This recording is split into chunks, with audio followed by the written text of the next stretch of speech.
Chapter 4730. Even Arbor could not help but look at the death-courting arrow in a different light. Not only did this thing only know how to bully the weak, Joe, it even dared to confront a super-sacred beast.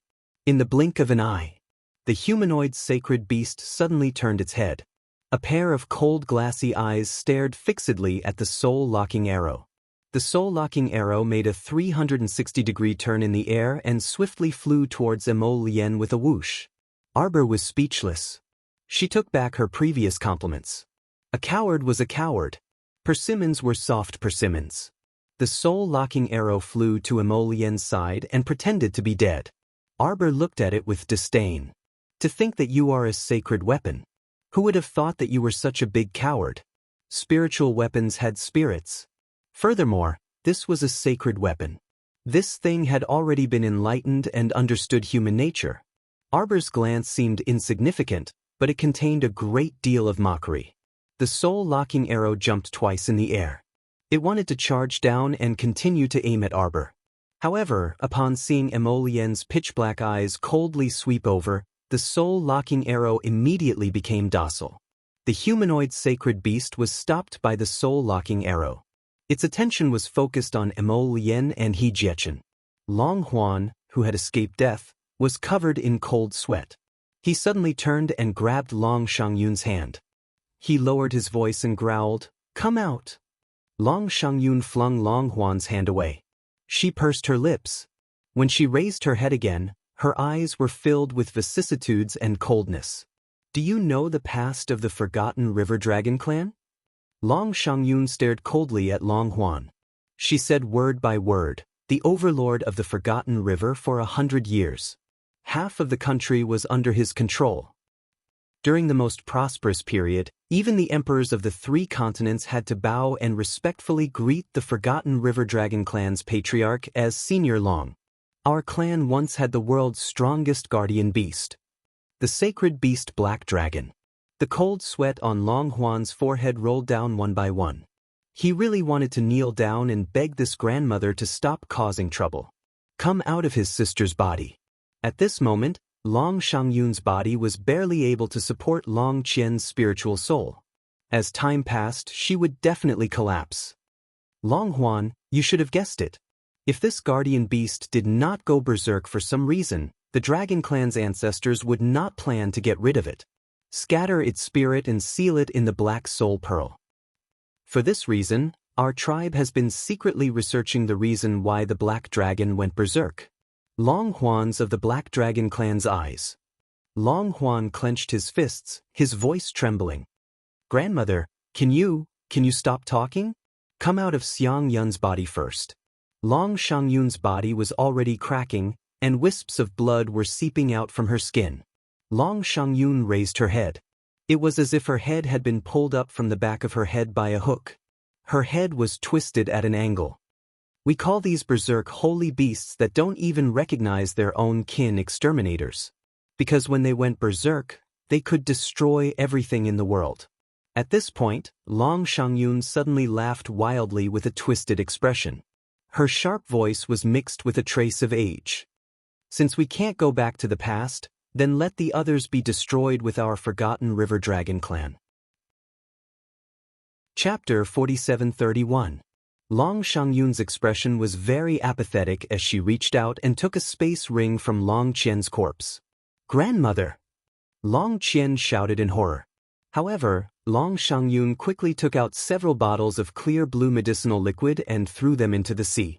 The surroundings immediately emitted a strange fragrance, and the entire underwater abyss was enveloped by this smell.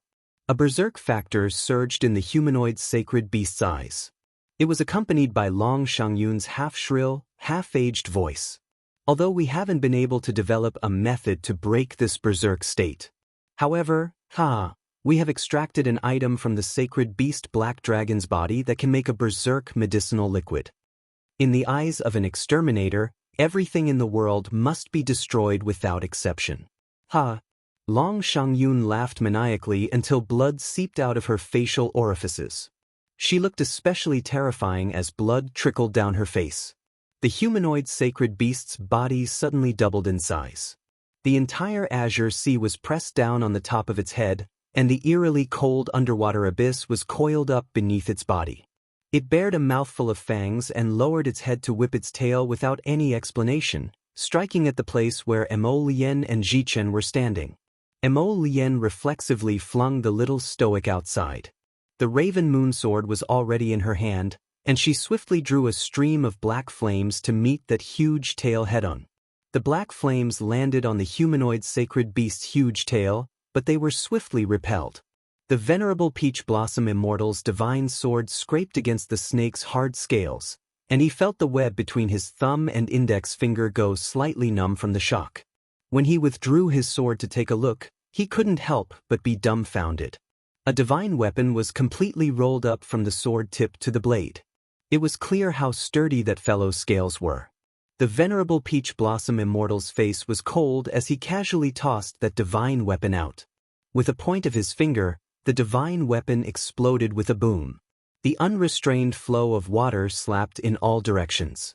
A divine weapon's explosion at such a close distance didn't injure that humanoid sacred beast in the slightest. This sacred beast merely glanced at Jichen indifferently before swiftly swimming toward him.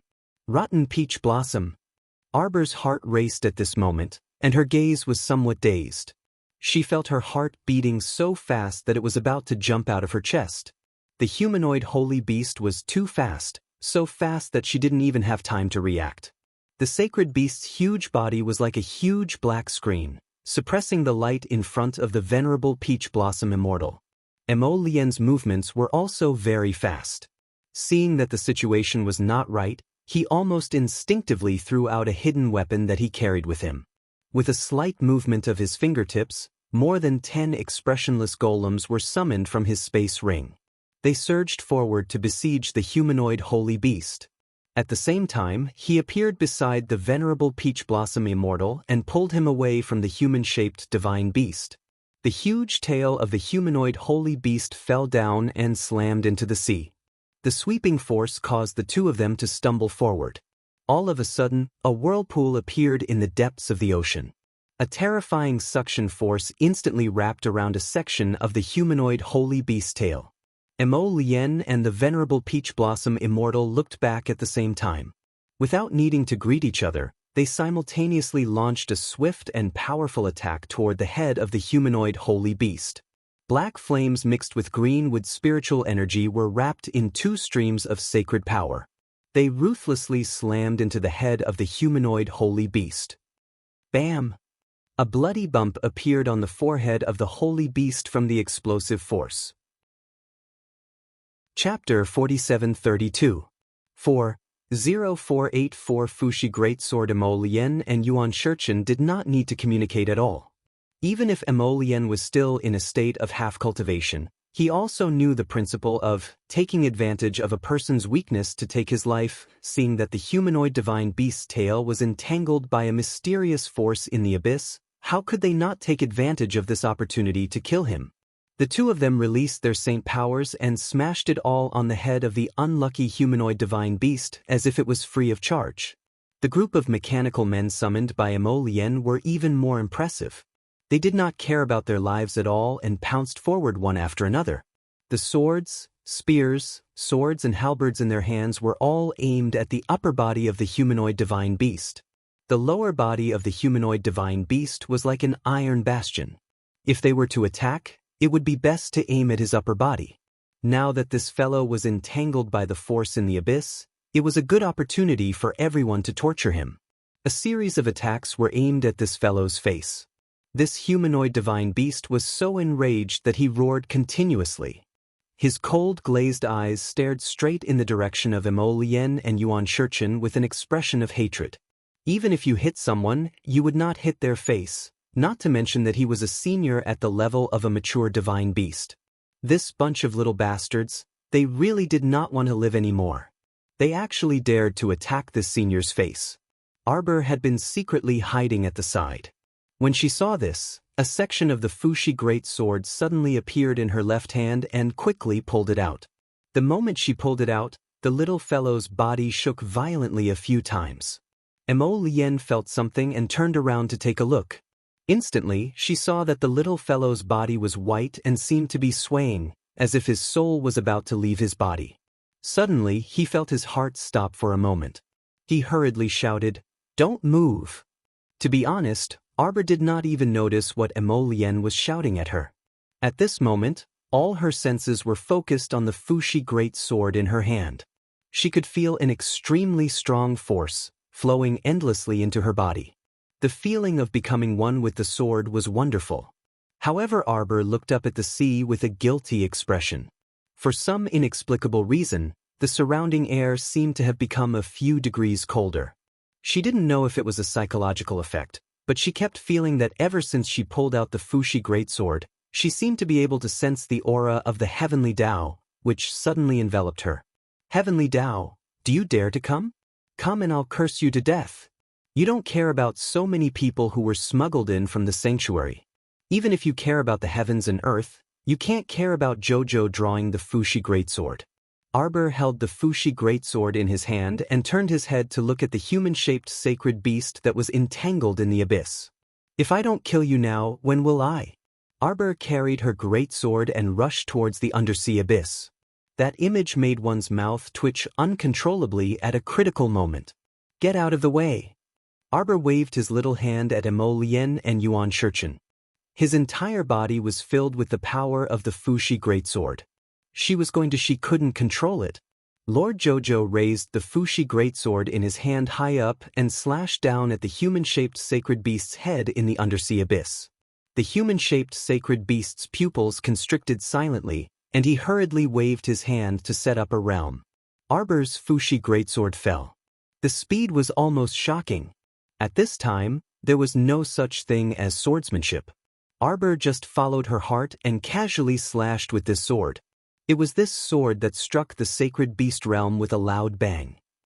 With just one slash, thousands of spiderweb-like cracks appeared in the realm. Chapter 47-33. A hint of disbelief flashed through the humanoid sacred beast's glassy eyes. It wasn't the only one who was shocked. Emolien and Hichen were stunned as well. Their gazes landed on the Fushi sword in the little fellow's hand. What a powerful sacred weapon!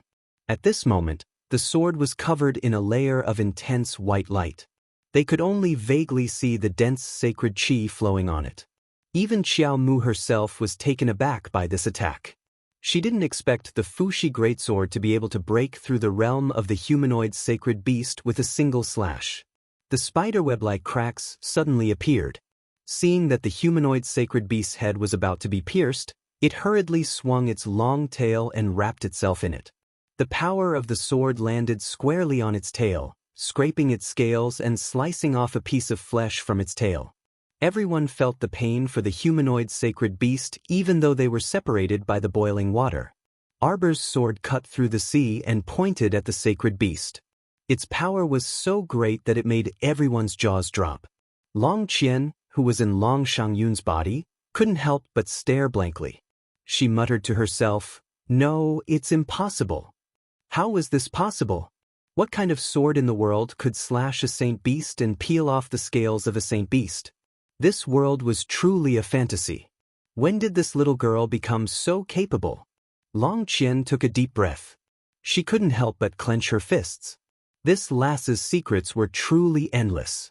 It was as if she had countless trump cards that she would never use at once. She was so young, but she was so scheming.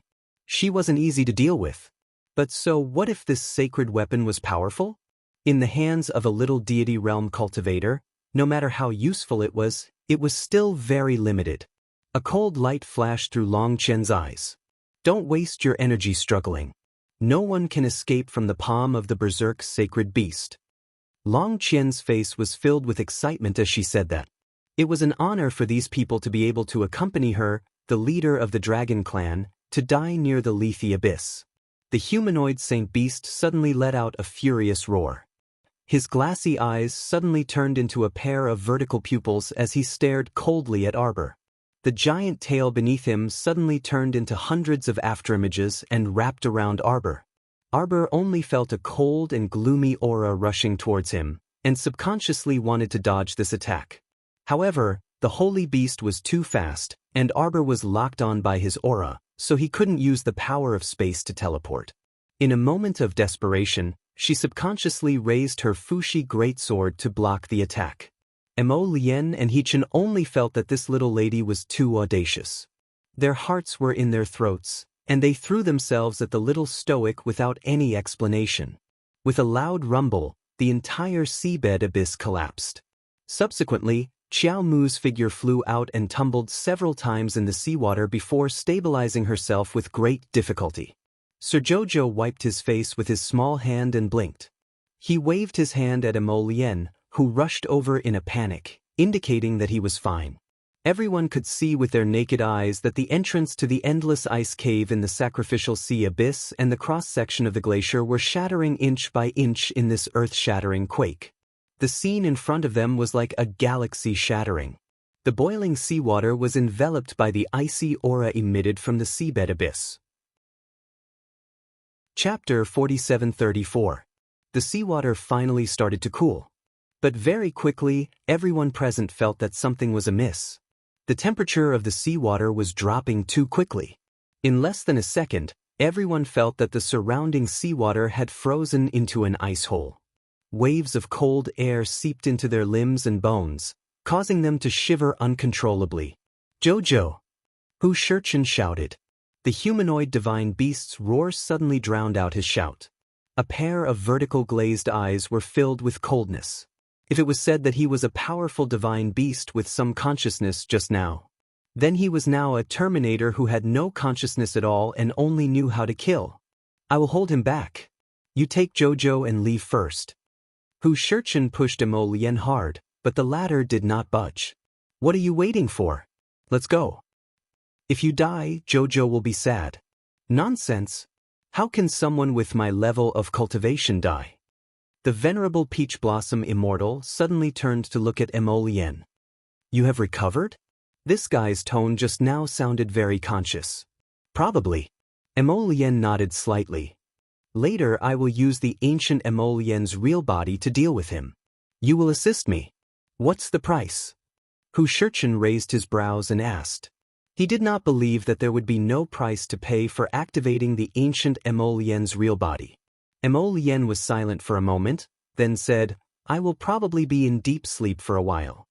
Hu Shurchen rolled his eyes at him. "That won't do. Jojo will cry if you do that." Don't think that he did not know. This guy had sensed Jojo's danger and forcefully removed himself from the state of cultivation. Now that he had gotten rid of his unconscious state, he must have used some secret technique from the ancient inheritance. Correspondingly, the price he had to pay would naturally not be small. By then, if he fell into deep sleep, Jojo would be in tears. No, absolutely not. Ma Yingchen waved at him and said, "All right, cut the crap and stick to the original plan. I'll hold this guy back while you take Jojo and the others away from here. The further away, the better." Looking at the current state of this human snake, it should be impossible for him to leave the Forgotten River domain. In short, as long as Jojo and the rest got out of Forget River, they would be safe. Mo Lien remained silent, but she had made up her mind to activate the ancient Mo Lien to temporarily deal with this mature sacred beast in front of her. Once he activated the ancient Mo Lien, he would be completely immersed in the main body of the plant, and it would be difficult for him to extricate himself from it for a short period of time. Ancient Mo Lien's seal wouldn't harm him in any way. On the contrary, cultivating in a deep sleep was actually very beneficial to him. But if that happened, Jojo would still be sad. Seeing that he was hesitating, Yuan Shurchen didn't waste any more words with him. She directly jumped in front of the human snake. Staring at the other party's vertical pupils, she said coldly, "You little worm that lives in a bottomless pit, you're quite fierce. Do you understand what I'm saying? I wonder how old you are." The venerable Peach Blossom Immortal raised his eyebrows and laughed coldly. "Your opponent is me." Arbor kicked in the water and slid towards the venerable Peach Blossom Immortal at an incredible speed. Halfway there, she was stopped by Mo Lien. "Stay here obediently and keep your sword." Mo Lien gazed at her ghastly pale small face and reached out to touch her ice-cold cheek. "Hurry." Arbor was stunned. She was about to ask if he had regained his consciousness when she saw that Yuan Shurchen was in danger. Chapter 4735. The berserk sacred beast let out a roar, exuding a boundless chill. Narrowing its eyes, a layer of icy mist appeared around it. With a wave of its hand, it crushed the snowflakes into thousands of pearl-shaped snowflakes that lined up in the air. It flung the snowflakes in the direction of the venerable Peach Blossom Immortal. The cold air that tore through the air rushed toward the venerable Peach Blossom Immortal. If he was hit, even if he didn't die, he would be half dead. His body would be turned into a hornet's nest by the snowflakes. It would be a spectacular sight. In the blink of an eye, Mo Lien released Xiao Mu and swiftly planted a kiss on her temple. He said softly, "Stay here and don't move. Jojo, remember that no matter what happens to me, I will always be worried about you. No matter how difficult the future is, I will find a way to return to your side." Arbor's heart skipped a beat. She had a feeling that Mo Lien was implying something. She wanted to ask more. Mo Lien had already torn open space and moved to the venerable Peach Blossom Immortal's side. When Jichen saw Mo Lien running over, he couldn't help but panic. "Why did you roll over here? Get lost. Get lost." Mo Lien didn't even bother to look at him. She said in a low voice, "I said that if you die, Jojo will be sad."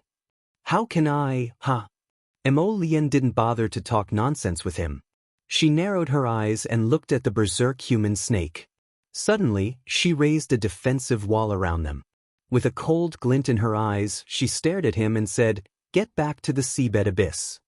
Xiao Mu sprinted madly, wanting to dash over but was blocked outside the defensive wall. "What are you doing?" Arbor panicked. She had a strange feeling that something bad was about to happen. This humanoid sacred beast was indeed very strong, but it wasn't invincible. She planned to explode the mystic realm if she couldn't defeat it. What was Mo Lien trying to do? Amidst the chaos in Arbor, an ink-colored lotus rose from the ground and grew to the height of dozens of meters in a split second. At this time, even through the defensive wall, they could clearly see that Mo Lien's complexion had turned a bit pale. Xiao Mu shouted harshly. She was almost scared to death by him. Even if he wanted to use ancient Mo Lien's special technique to deal with the sacred beast in front of him, there was no need to keep her outside the defensive barrier, right? Unless there would definitely be repercussions if he dealt with it this way. Arbor's mind raced. Suddenly, he realized that Mo Lien might have forced herself out of seclusion. There was a high possibility of this happening. Therefore, if he hastily used the ancient Mo Lien, it would probably affect his body to a certain extent. What kind of impact would it have? Arbor was so anxious that her eyes turned red. She rushed over and slapped the defensive barrier. "Open it. Mo Lien, listen to me." Arbor was both anxious and angry. "If you don't open it, I'll ignore you for the rest of my life." It was like this every time. Every time something happened, she would try to keep Jojo outside and deal with it herself. Jojo wasn't just for show. Jojo could fight alongside her. She wasn't afraid of danger. She was only afraid of Mo Lien. When things came to a head, she always liked to hide things from her and take on everything herself. Open it. Jichen was also very anxious. However, at this time, the ancient ink lotus had already completely opened its huge corolla. Suddenly, the entire flower was lit up with black flames. The flames spread outward as if they were going to swallow everything in the world. Chapter 4736. This power was extremely strong. The humanoid sacred beast didn't know if the others felt the same way. Anyway, he had entered an illusion at this moment. Under the endless sea of ink-colored lotus flowers, a tall figure stood in the air above the sea of flowers, staring at him coldly. This was an ancient Mo Lien's bounded domain. Although the humanoid sacred beast was in a frenzied state at this time, his mind was still somewhat clear. Seeing such a vast and boundless bounded domain, he was shocked and his heart couldn't help but tremble. This bounded domain was too vast and boundless. He didn't know if this person could mobilize all the forces in the bounded domain. Thinking of this, the humanoid snake saw the sea of flowers in front of him churning and rippling. One after another, Ink-colored lotuses soared into the air, mixing together in clusters and sticking closely to each other. Petals fell and fluttered in the air. But in front of him was pure darkness. The ink-colored lotus petals covered the sky and the earth, causing the humanoid snake's vertical pupils to reflect this ink-black color. This kind of black color was too pure. Arbor stood outside the defensive wall, only seeing Mo Lien, Hu Shurchen, and the humanoid snake, suspended in the air in a triangular tripod. Hu Shurchen was anxiously shouting something at Mo Lien. The other two were facing each other, not moving at all. This soon, the huge ink-colored lotus flower beside Mo Lien emitted a black luster, covering the humanoid snake. The humanoid snake also emitted a light wheel, protecting himself like a protective circle. Arbor's eyes widened. She was outside the defensive wall, so she didn't know what was happening inside. What she saw was the scene of Mo Lien and the humanoid snake confronting each other, but she didn't know that the two of them had already entered the divine sense realm. They had already broken away from the battle of the physical body and entered the battle of the divine sense. The humanoid snake's divine sense was locked in the bounded domain by Mo Lien and couldn't come out for the time being. Now, the two of them were just empty shells, both of them in the outer world. At this moment, other than He Qin, who was able to tell that something was amiss, even Long Qian, who had sharp eyes, was shocked and didn't say anything. She didn't see how the rapid change in the situation before her eyes had developed. She also didn't know that Mo Lien and the Snake Man had engaged in a battle of spiritual awareness. Meanwhile, a familiar, exasperated roar came from the sky. Xian Huang, what are you doing? Dark Phoenix, why are you here again? You and Defy the Sky are trying to defy the heavens. If Heavenly Tao had a face right now, it would definitely be an expression of exasperation. I'm telling you, you can't do this. With your strength, if you recklessly interfere in the matters of this place, this region will collapse. It collapsed. Scram. How can you be so rude? The Heavenly Tao was so angry that it was hopping around. Hundreds and thousands of heavenly locks firmly restrained Xian Huang's limbs. With an uncompromising look, it said sternly, "No. I can't let you go. I'll bet my head with you. That brat of yours will definitely be fine. She's definitely alive and well. Right now, this child's soul is just a little unstable. Why are you so anxious?" Scram. The Heavenly Tao was furious. Other than scram, can't you add a few more words? Get the fuck out of here. The Heavenly Tao was speechless. How could Xian Huang be such a person? Was it going to compromise or not? If it didn't let Xian Huang go, would those people from Xian Huang's family come to cause trouble? Wouldn't that be even more troublesome? Chapter 4737. Why not? Looking at the furious Xian Huang in front of him, Tian Dao felt very stifled. Xian Huang and Against the Sky always took turns to cause trouble here. What should he do now? Heavenly Tao, you old geezer, are you up to something in secret? Those 13 old things on the sea don't look like people from here. Why can they come here but I can't? Because you're much more powerful than all of them combined. Tian Dao muttered in his heart. But he would never say this in front of Xian Huang, lest Xian Huang become even more cocky. Tian Dao's current thoughts were probably, it's too difficult for me. There would always be a few variables in a continent that was originally developing normally. Can't you just develop properly? You like to have a few little evildoers and perverts every day. Just looking at you makes one feel stifled. Against the Sky, Tian Dao suddenly transformed into a half-grown child and pounced on Xian Huang like a tiger. Its meaty hands firmly pressed down on this person's mouth. Stop shouting, stop shouting. Xian Huang looked into Tian Dao's bulging eyes at a close distance. She inexplicably had the urge to burst into laughter. This fellow looked too comical and ridiculous. Don't think that you can change the nature of your old bones just because you've turned into a cute baby. Xian Huang scolded expressionlessly. Tian Dao's face was bitter as he stammered, "Don't alarm Against the Sky again. He came not long ago and can't come again. I'm telling you. All right, you go back first. Leave the matters here to this old man, okay?" Xian Huang cried out agitatedly. Her saliva almost sprayed on the old man's face.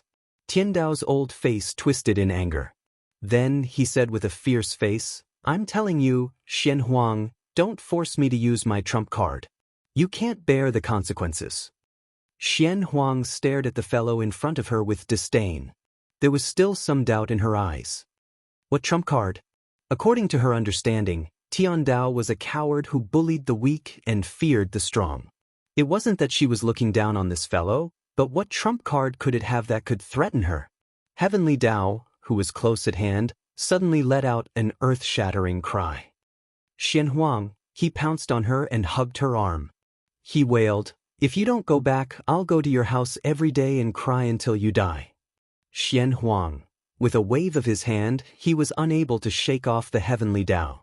Xian Huang suddenly felt helpless. "What do you want?" "Go back." "No." Xian Huang angrily slapped the back of his head. "Didn't you see that my Xiaobao has taken out the Fuxi sword?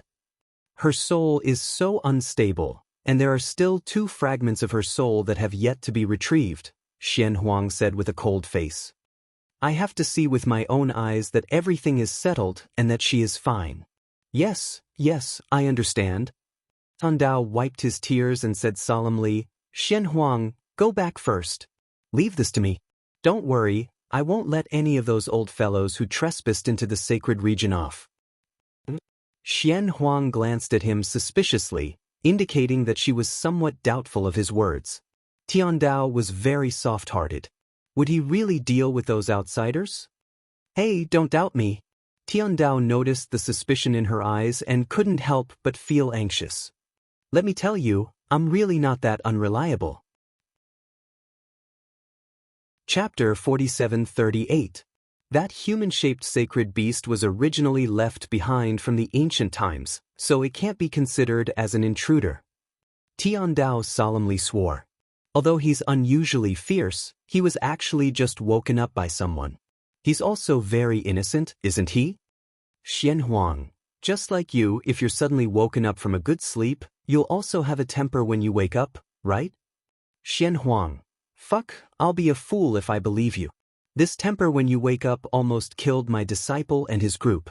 Hey, we really can't interfere with this sacred beast. He's also very innocent, right?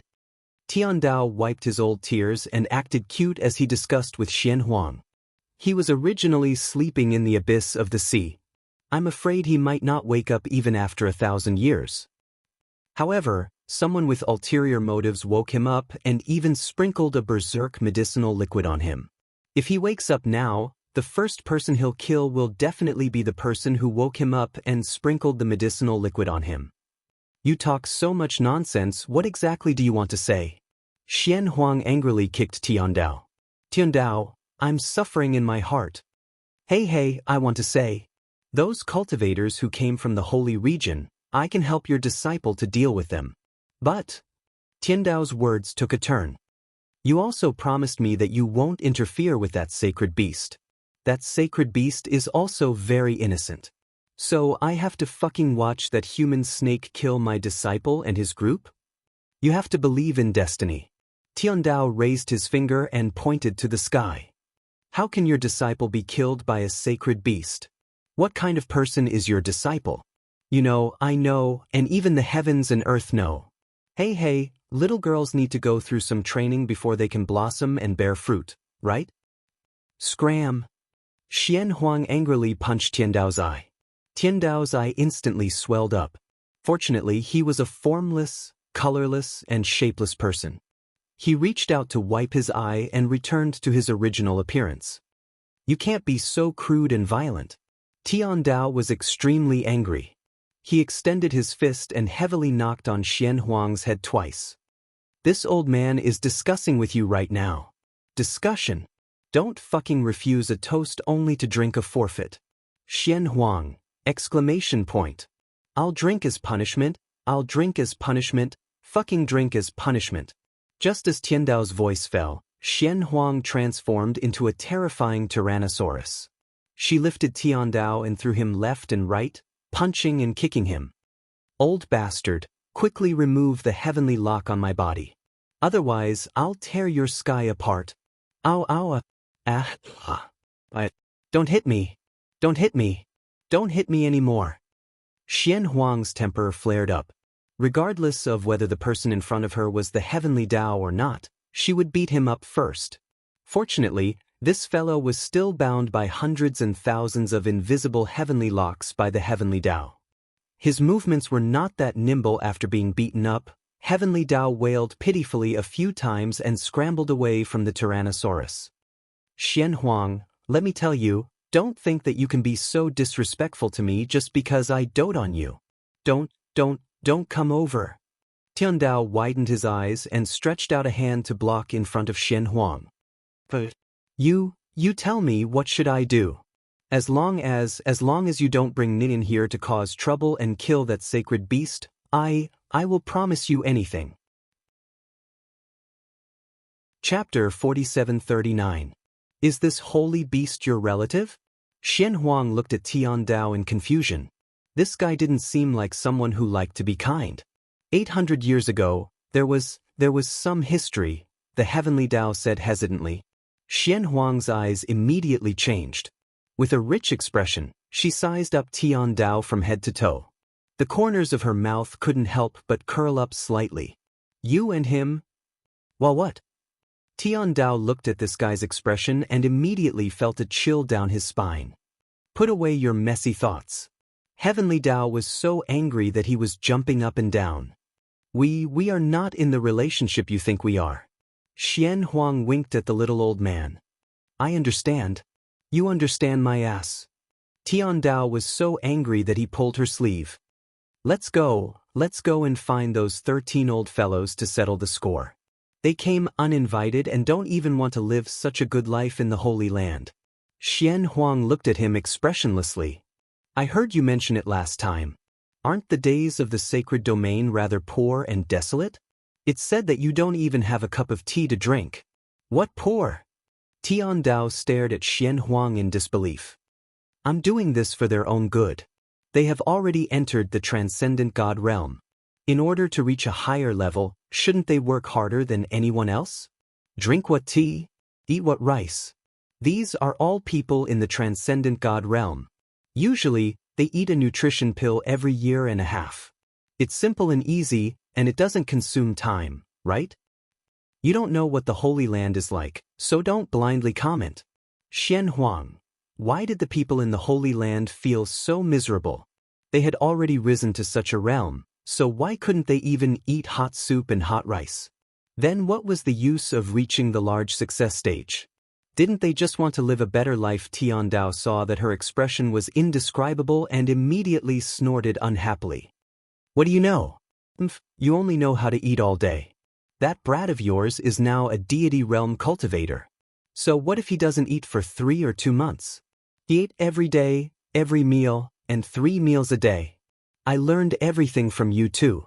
You don't want to learn anything good, but you want to learn these useless things. Xian Huang glanced at him mysteriously. Tian Dao, could it be that because of you I can't taste anything?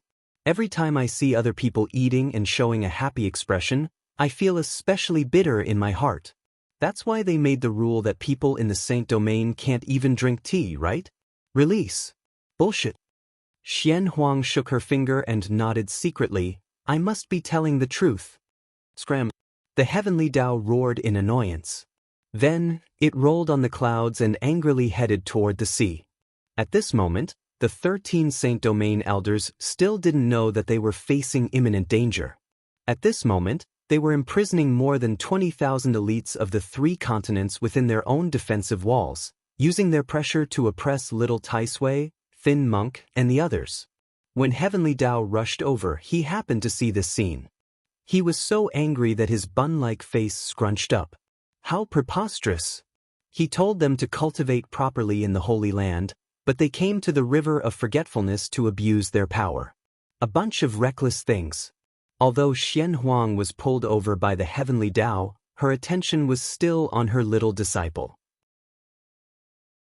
Chapter 4740. At the same time, Arbor saw that inside the defensive wall set up by Emolien, the 3 figures floating in the air suddenly moved. The Snake Man was the first to let out a howl. With a wave of his hand, thousands of blue waves turned into countless water spirit blades, sweeping towards Mo Lien and He Chen. The defensive wall was instantly shattered. Arbor's little face was bone-chillingly cold. He anxiously rushed to Mo Lien's side. The humanoid sacred beast seemed to have sensed something and turned his head. Seeing Arbor holding the Fushi greatsword coming at him, his eyes couldn't help but shrink. He had already experienced the power of the sacred weapon just now. Now, there was still a terrible pain in his tailbone. When he saw the Fushi greatsword, there was only one thought in his mind. I can't let this sword fall on me again. I can't let the little girl use the Fushi greatsword to cut me again. I feel that the Fushi greatsword's power is far more than this. Arbor's sword light flashed, his little face full of hostility. When the sword fell on his head, the ground suddenly shook violently. The upper body of the snake man in front of him expanded by several feet. With a wave of his hands, the glaciers in the underwater abyss actually shattered in an instant. Like the explosion of a star, countless ice dots came straight at him. Mo Lien's eyes shrank. He hurriedly tore open space and quickly moved to Arbor's side, blocking this fierce attack for him. His body swayed a few times. Arbor hurriedly reached out. Just as he was about to support his body, he suddenly felt a suction force suddenly lifting his whole body up. Looking carefully, it turned out that it was because Mo Lien's body was suddenly rolled up by the snake man's tail. And because he was firmly holding onto Mo Lien's arm, he was also dragged towards the entrance of the underwater abyss where the snake man was standing. Arbor's eyes flashed with a trace of fury hanging on to Mo Lien's body. He whispered in her ear, I'll send all of you into the star domain later. I'll explode a nameless star. The shock force may cause the star domain to be unstable. But don't be nervous, Chiu will. Before he finished speaking, he felt his whole body being pulled down rapidly. At the entrance of the underwater abyss, the bottomless ice cave was like a monster opening its huge mouth, biting towards the two of them. At first, the snake man only wanted to suck Mo Lien into the underwater abyss. He didn't want to go in together. It wasn't easy to escape from Mo Lien's ancient Mo Lien realm. The snake man had a trace of fear of this kid in front of him. He only wanted to trick Mo Lien. But then he found that things were out of his control. There was an irresistible natural suction force in the abyss. Once a person entered the ice cave, they would be pulled down involuntarily. There was no way to resist that force. While the humanoid divine beast was stunned, he couldn't help but be at his wit's end. At this moment, a pure white color appeared in Xiao Mu's eyes. The entire world was now covered in the white light of the glacier. She reached out and hugged Mo Lien's neck tightly, a guarded expression on her face. Mo Lien couldn't help but feel a little helpless. He looked at her and said, Jojo. We'll be together wherever we go. Arbor reached out and knocked him on the head. You can't leave me behind again. Okay, we'll go wherever you want. Mo Lien sighed helplessly, his voice gentle. Arbor's heart calmed down a little. As long as she was with Jojo's lotus, no matter how difficult the situation was, it could be resolved. Jojo. Mo Lien reached out and stroked her hair. Chapter 47-41. Don't worry. Mo Lien smiled at her and stroked her cheek. I will protect you. How could she not be worried? Arbor stared at Mo Lien, who was just inches away from her, with a guarded expression. If you abandon me again, I will never pay attention to you again. Okay, I'll do as you say, I'll do as you say. His gaze lingered on her face for a split second, and his phoenix eyes flickered as if there were starlight swimming in them. Arbor hung on to him and breathed a sigh of relief in her heart when she heard him say this. It was fine as long as this guy didn't abandon her. In any case, she would follow him wherever he went. This ice cave in the underwater abyss was like a bottomless pit. After the two of them fell for a long time, they could only hear the sound of wind whistling by their ears. White light flickered before their eyes, and they couldn't see their surroundings clearly at all. The little stoic wanted to move her head, but she suddenly felt a strange pain assault her. Her conscience was violently shaken, and her entire body couldn't help but stiffen. Mo Lien took in all of her abnormality. He raised his hand to press down on her head, his tone still gentle as he said, Qiao, your soul isn't very stable. Forcing yourself in will cause fatal damage to your conscious pool. You've absorbed the power of deprivation in this underwater abyss, but the remaining mysterious power has the effect of divine sense attacks. This power will cause space to tear and become unstable. You should have felt it. The divine sense attacks surging from all directions will injure your conscious. You won't be able to withstand it in your current state. Arbor covered his mouth with her hand and glared at him with her round eyes. I'm not leaving. Her heart started beating wildly for some reason. However, Emolien smiled gently at her and pulled down her small hand, rubbing his lips against her palm. Jojo's conscience might be strong, but your soul isn't stable. If you continue to force yourself like this, it will cause great harm to you. I can't watch you get hurt, he whispered next to her ear. Let's make a promise, okay? I will come find you. This seabed abyss can't trap me. Even the Tower of Punishment couldn't trap me, let alone this place. Swindler, Xiaomu was extremely flustered. She clutched his clothes with both hands and glared at him with her round eyes. What do you want to do? I won't leave. I won't leave you. Jojo, listen to me. I won't listen. After I deal with that stinky snake, I'll catch him and give him to you. I don't want anything. I want you to stay by my side. Arbor had a bad feeling, because Emolien was holding her waist with one hand, and an irresistible force was being emitted from his body. He was going to throw her out. Emolien. She felt an immense sense of panic. It was different from the time when she was captured in the Tower of Punishment. That time, she knew that Emolien had been captured by the heavenly axiom to be punished. There was always a chance for her to escape. But this time, it wasn't as simple as it seemed. In this seabed abyss, she didn't know what kind of danger was waiting for him. The sacrificial sea abyss was able to trap that human-shaped sacred beast for so many years. How would she know if it would trap Emolien as well? She couldn't afford to gamble and didn't want to gamble. She only wanted to be by his side, wherever they went. However, how could Emolien just watch as she became a target and suffered the attacks of the mysterious power in the seabed abyss? If her conscience couldn't withstand it, then he couldn't either. Don't be afraid, Emolien whispered in her ear. Chapter 47-42. I'll send you up. Just follow the path and keep going forward. Do you still remember the star I gave you? If the path is too dark, take out the star and shine it on it. Although I'm not by your side, my heart will definitely accompany you all the way out. I don't want it. Arbor hung on to him tightly. She hugged his neck and shouted anxiously and angrily, I don't want it. She didn't want to leave his side at all. Emolien lowered his head and kissed her heavily on the lips. Then, without waiting for her to refute, he immediately sent her soft body up. Arbor's eyes widened slightly. She felt an irresistible push coming from below her waist. Emolien said he was going to send her up. How could she resist? That huge force instantly pushed her away from his side. The last thing Arbor saw was Emolien's rapidly sinking figure. At the same time that he used the force to send her up, his body accelerated and slid down in the opposite direction. This big liar. He tricked Lord Jojo again. Arbor followed Emolien's pushing force and rose up involuntarily. This pushing force lasted for a quarter of an hour before it slowly disappeared. Arbor's figure didn't fall down. Instead, she stopped in midair. It was pitch black in front of her. She couldn't see the way out. Arbor didn't even think and jumped down. As a result, her body crashed into something with a dong sound.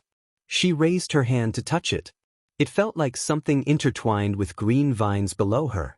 She hurriedly reached out and hammered it a few times. She couldn't move it at all. Maybe it would be better if she took out a divine hammer and hammered it? Arbor hurriedly reached out to take something out of her inner world. This time, she discovered that because she had been attacked by the mysterious power of the underground abyss before, her conscience was still unstable. She couldn't even open her inner world. Arbor unfolded a wisp of blue spiritual fire in her hand. She wanted to burn a hole in the vines below her. However, after burning for a long time, he touched it and found that it was still a crisscrossing mess. His little bit of fire was not enough to burn the things that covered the ground below him. The little stoic walked dejectedly in the darkness for a while, feeling like she had landed on a circular platform. Since she couldn't go down, she could only continue to go up and see if she could think of another way to go down. Arbor's body gently leaped upwards without any hindrance. When his fingers touched an icicle, Arbor subconsciously climbed up. His body gently landed on the protruding icicle and took 2 deep breaths. His head hurt terribly and he felt weak all over. At the bottom of the seabed abyss, he was indeed injured by that divine sense attack. The little guy took out a storage talisman from his sleeve and wanted to take out a luminous pearl. But after trying for a long time and finding that it was useless, he couldn't help but feel a little anxious. In the abyss of the sacrificial sea, even storage talismans couldn't be used? In the past, when she went out to train, she had never been as miserable as she was now. The surroundings were too cold, and she felt a bit cold. Standing on that protruding icicle, she felt a bit drowsy. I still have to find Jojo's lotus. Arbor muttered in his mind. He curled up his body and leaned against the cool ice wall. That icy touch couldn't extinguish the anxiety and worry in his heart. His body suddenly moved as he recalled what Emolien said to him earlier. Do you remember the star I gave you? Chapter 47-43. Why did he say this? Was it because he already knew that her conscience was severely shaken and that she couldn't use her divine conscience or even talisman energy for the time being? A heart? That's right, Emolien gave her a star on her birthday at the Royal Academy. Her pentagram necklace. Arbor pulled out a silver necklace from around her neck and held it in her palm. The pendant of the necklace was a pale pentagram, and the soul-calming frost jade was also hanging from it. The moon-shaped jade pendant circulated with a faint luster, reflecting the splendor of the stars beside it. The stars accompanied the moon, and the moon reflected the stars. Arbor's fingers gently caressed this star and moon. As soon as she let go, that aqua-silver pentagram leaped up in front of her eyes and emitted a gentle light. The pitch-black darkness in front of her was instantly dispersed by the light. Tiny mimicry stars leaped up everywhere, instantly illuminating this area with incomparable splendor. The little stoic reflexively closed her eyes. When she opened them again, she could clearly see the landscape of this place. Sure enough, she was standing on an ice prism protruding horizontally from the ice wall. All around her were ice boulders and ice walls. She couldn't see the end of the ceiling, and not far below her, countless old vines and vines had sealed off her path. Arbor's heart thumped fiercely. She suddenly scooped up the pentagram next to her and leaped down, landing in that area of interwoven vines again. Rotten peach blossom. Arbor suddenly shouted loudly and pounded on the path sealed by the wood spirit twice. She couldn't go down. The venerable peach blossom immortal had used countless layers of wood spirit seals to seal off her path. Even if she was at her peak, she couldn't open a seal set up by a venerable immortal, let alone now when her body was on the verge of collapse. A sense of powerlessness welled up in her heart. The most frightening thing was that when she was sent up by Emolien's force just now, she should have brushed past rotten peach blossom in the pitch-black cave. After she was thrown up by that force, rotten peach blossom set up layer after layer of wood spirit seals on her path, completely sealing off her path down.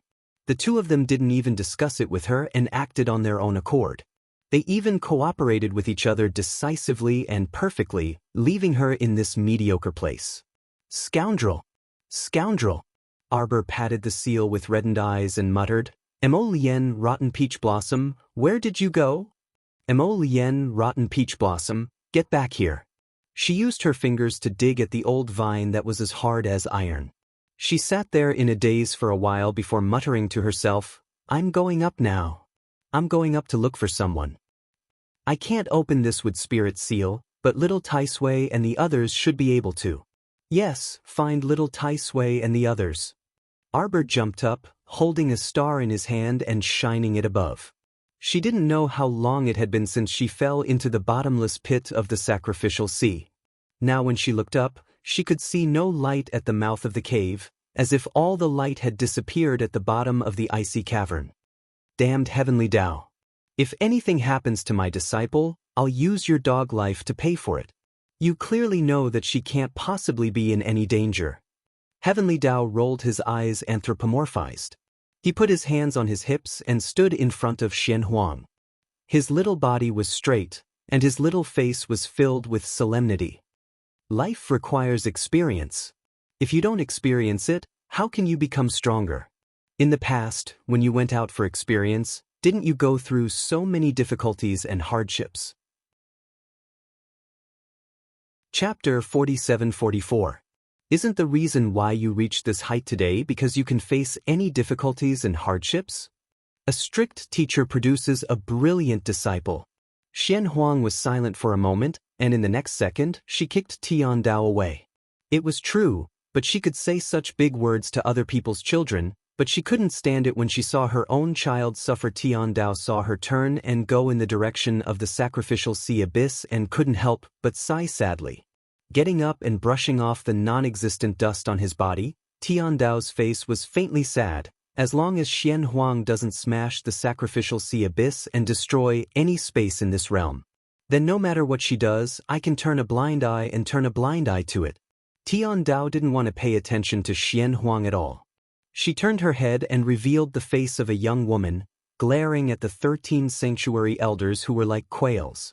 At this time, little Tai Sui and the others could also breathe a sigh of relief. Everyone was more or less injured. The injuries on Thin Monk's body were the most frightening. There was a sword wound on his back that was so deep that his bones could be seen. The Peony Fairy was pursing her lips and applying ointment for Thin Monk with a cold face. Her cold eyes swept over the 13 elders who kept their mouths shut from time to time. Do you know your crime? Tian Dao changed his cute and cowardly appearance in front of Xian Huang and put on a serious face and questioned coldly. Who allowed you to make your own decisions and secretly come to the Forgotten River realm? So many of you transcendent realms have come over. Have you greeted this old man?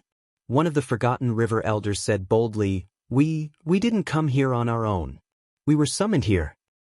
Yes, just like the God inviting talisman, we abided by the laws of the heavenly Tao. Tian Dao snorted coldly. With a raise of his hand, a purple-red lightning turned into a whip shadow and tightly wrapped around the neck of the Transcendence Elder. Little Tai Sui and the others were shocked and looked in the direction of Tian Dao. At this moment, they were also feeling a little uneasy. Unfortunately, they were also a group of Transcendent Realm experts.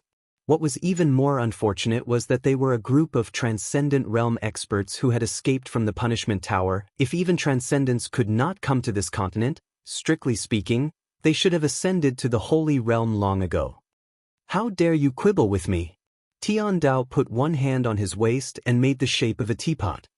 He glared at the 13 sanctuary elders and reprimanded them as if he expected better from them. Your trip here has already caused instability in the Forgotten River realm. It's completely against the rules of the Heavenly Tao. The secret technique you're using is a sinister technique left behind by the Dragon Clan of Forgetfulness to summon their ancestors. It can't be considered a proper deity inviting talisman. The God inviting talisman can only summon one saint-level cultivator at a time. What about you? You guys came in a group the moment you came. Who the hell could stand it? With so many transcendent realms coming, it's impossible for me to turn a blind eye to it. The elder who had the lightning whip wrapped around his neck wanted to push the whip away in fear, but he could not do so for a long time. Venerable one, the elder stammered. We know our mistakes now. Please let go of me. I swear that for the rest of my life, I will never interfere in the affairs of the juniors of the Forgotten River again. I will never step into the Forgotten River again. It's too late. Chapter 47-45. You trespassed into the Wangchuan realm and caused the realm here to become unstable. You must bear the consequences, Heavenly Tao said coldly with an ugly expression. The serious expression on this fellow's face made everyone's heart beat like a drum. There was a world of difference between the mental state of the 13 elders from the sanctuary and the mental state they were in now. The more arrogant they were before, the more cowardly they were now at their current position. As long as they didn't court death, they wouldn't die. But now, from the looks of it, the Heavenly Tao wanted to punish them. Who wouldn't panic?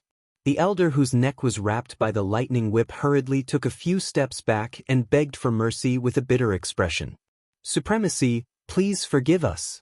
We were really summoned here by someone. If we were wrong, we were just careless. Splash. Long Shangyun and Long Huan emerged from the bottom of the sea one after another and saw the confrontation between the two sides. Long Shangyun's heart skipped a beat.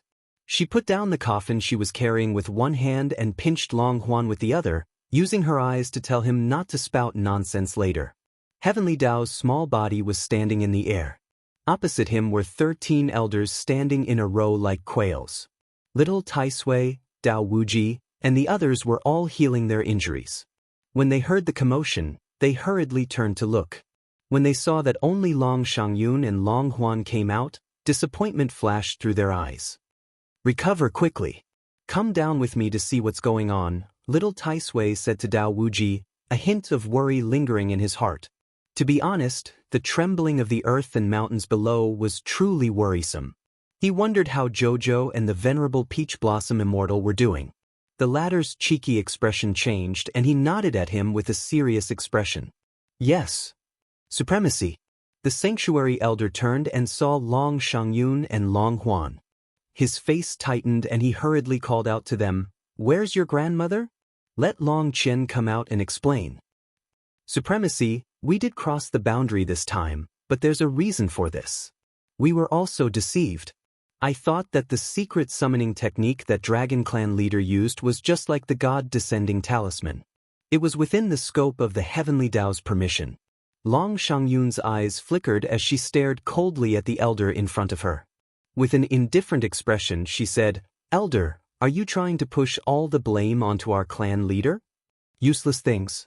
So many people came, but they still couldn't solve the problem of Arbor. Only now did she truly regret that she had summoned this group of useless trash to the river of forgetfulness. Not only did she tire herself out, she had also caused her own body to be destroyed. Now, she could only possess another body to be reborn. Her granddaughter's body simply couldn't withstand her powerful divine soul. In less than 2 hours, her body would directly collapse. By then, if her soul could not be reborn from a new body, it would turn into ashes. This was obviously not what Long Qian wanted to see. Where is Long Qian? Ask her to come out and explain herself. That elder said angrily.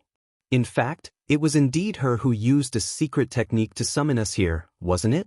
Now that something like this had happened and even the Heavenly Dao had been alerted, someone had to take responsibility for this. There was no other person other than Long Qian.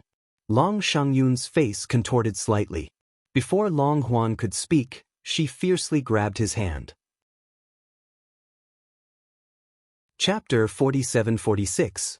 Long Shangyun said sternly, "Clan leader Long has died in the abyss." What? Impossible! Clan leader Long really died in the abyss of the sacrificial sea? Little Tai Sui and the others looked at Long Shangyun in confusion and frowned.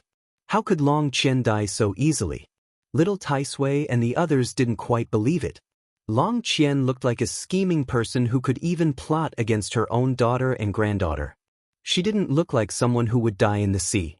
Besides, Jojo and the others hadn't come out after so long, but Long Shangyun and Long Qian had come back up. This made little Tai Sui and the others feel even more uneasy.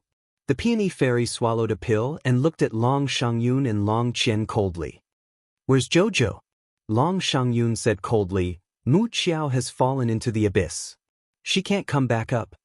So what was the point of her gathering so many elite disciples of the duo clan of Wangchuan and specially summoning the 13 elders of the sanctuary?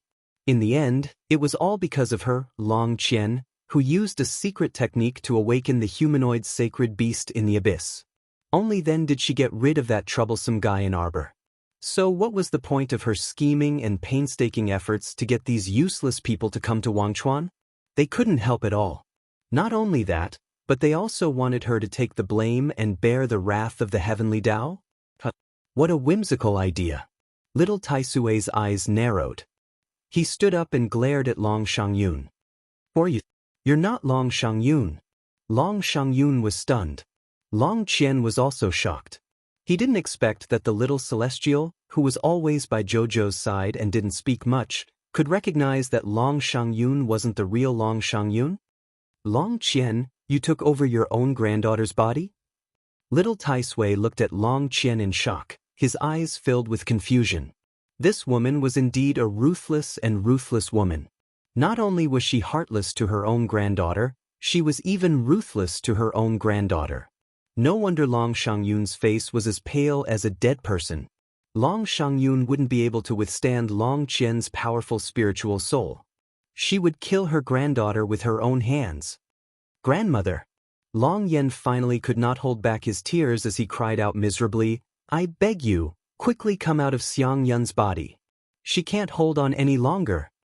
Long Qian was furious. 1 by 1, 2 by 3, all of them wanted to go against her.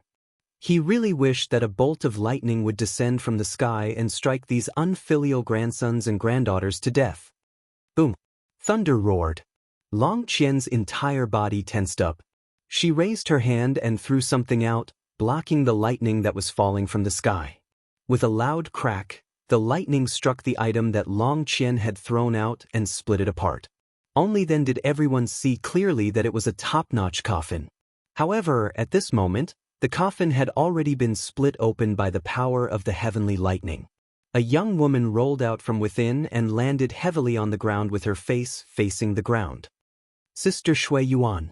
Long Qian's shrill voice echoed in everyone's ears. The woman who was lying on the ground was covered by the power of lightning that was as thin as a snake. Her entire body was slowly being torn apart by the power of the lightning. A terrifying scene played out in front of everyone. It turned out that at the critical moment, the old woman felt that the heavenly lightning was about to strike her body, so she kicked. Chapter 47:47. She immediately kicked Long Shuiyuan's coffin away. At such a critical moment, Long Qian didn't have time to think about it. Her brain immediately reacted. She used Long Shuiyuan to block the attack. After a few minutes, Long Shuiyuan's body was torn to pieces by the lightning. His soul was shattered into pieces, and he couldn't be reassembled no matter what. Long Qian was stunned for a moment before he turned to Long Qian and shouted, Grandmother! She said that she wanted to find the 10,000-year-old mermaid pearl to repair Long Shuiyuan. In the end, it was all an excuse? When she kicked Long Shuiyuan out to block the lightning, why didn't she think that Long Shuiyuan was the future hope of the River of Forgetfulness? When she sent Long Shuiyuan to his death, why didn't she think about Long Shuiyuan's contributions to the River of Forgetfulness? Who did Long Shuiyuan offend? Even after death, he couldn't rest in peace and was struck by lightning until he turned into ashes. At this moment, her grandmother didn't feel bad for the River of Forgetfulness for losing a great prophet and a cultivator with great talent. Long Qian's expression was a little awkward as she raised her head and looked at Tian Dao vigilantly. If Tian Dao hadn't attacked her without any explanation, she wouldn't have subconsciously kicked Long Shuiyuan's coffin out to block it. How could she be blamed for this? This was an instinctive action, okay? Little Tai Sui looked at the old lady with disdain. You're too disgusting. At this moment, the 13th elder also reacted. He quickly pointed at Long Qian and said, Venerable One, it's her. She summoned us.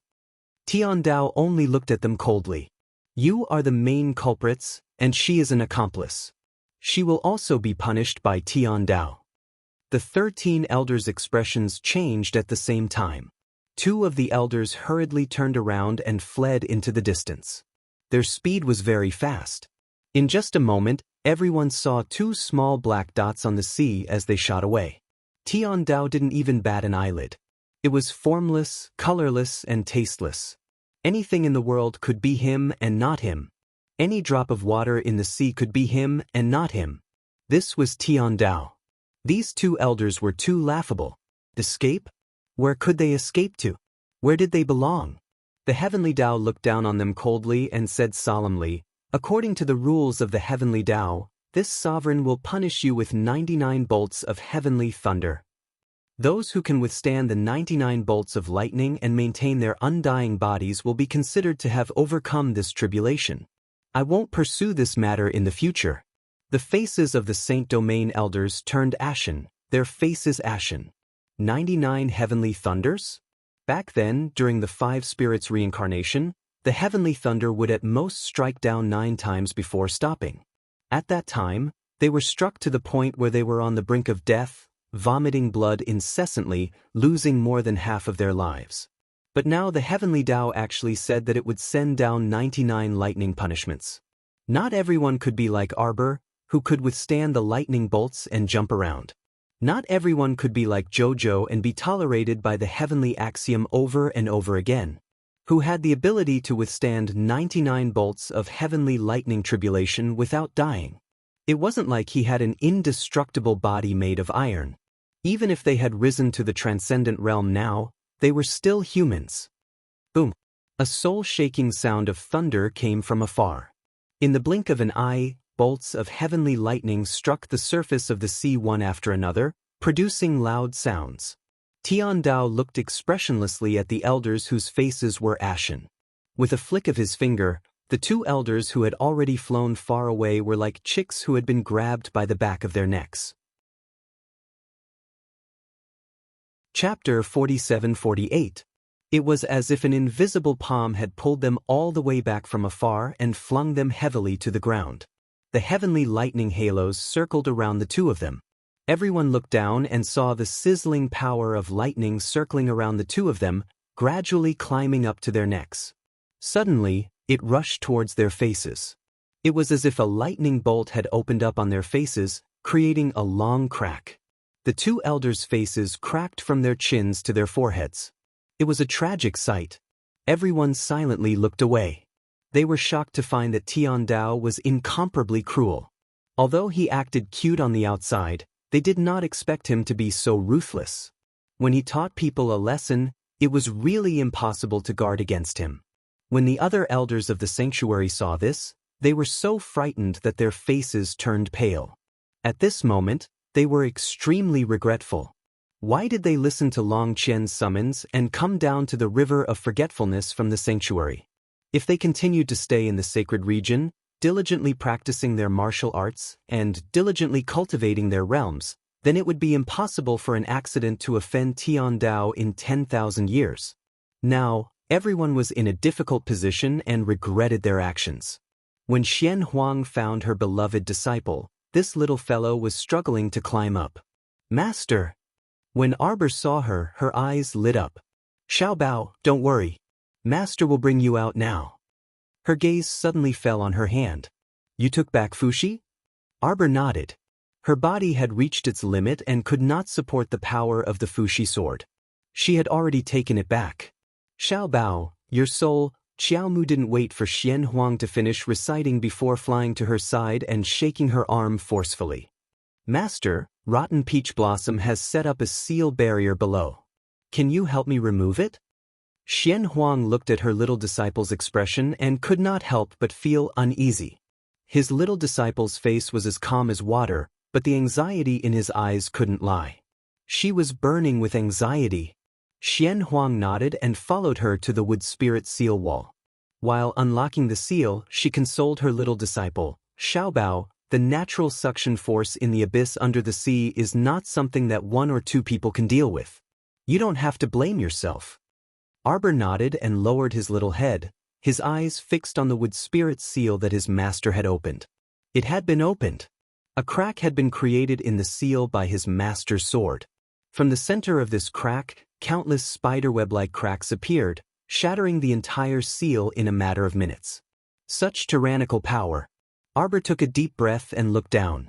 Even though she had mentally prepared herself, when she looked down and saw a bottomless ice reflected in her eyes, the little stoic's heart still crumbled. Nothing. There was nothing left. The Rotten Peach Blossom and Jojo's lotus were gone. Who knew if they had gone down tens of thousands of meters? In any case, with her eyesight, she couldn't see the end of this ice cave. Little treasure. Xian Huang called out to her worriedly. This fellow's eyes were vigilant, ready to prevent the little fellow from jumping down if she took things too hard. Arbor looked up and forced a smile at Xian Huang. That smile was as ugly as a wooden carving, as if a strange mark had been carved on a wooden face. Xian Huang's heart tightened, and she reflexively grabbed Arbor. Little treasure, don't worry. Wait here. Master will go down and see what's going on. Chapter 47-49. Arbor nodded obediently. Okay. Xian Huang was truly worried when she saw that her condition wasn't good. She squeezed her small hand and said, "How about you go to the surface first and wait for Master?" Xian Huang looked at this child's expressionless face and knew that her heart was in turmoil. She absolutely couldn't be as calm and peaceful as she appeared on the surface. When she thought of Heavenly Law's many obstructions just now and then looked at her little disciple's expression, she really wished she could drag Heavenly Law over and give it a good beating. "Those little friends of yours are all waiting for you up there." The little stoic was silent for a moment before peeking at her master. When Xian Huang saw this, she patted her head. "Don't worry. Although this abyss of the sacrificial sea is bottomless, it can't hurt your master. Come, I'll send you up first." Xian Huang pulled Arbor's hand. Arbor instantly felt a tremendous force coming from below her, and she involuntarily flew up with her master. It felt like she was flying, but it also felt like she was tearing apart space bit by bit and teleporting over. Xian Huang was extremely fast. In a flash, she sent Arbor to the glacier entrance of the sacrificial sea abyss.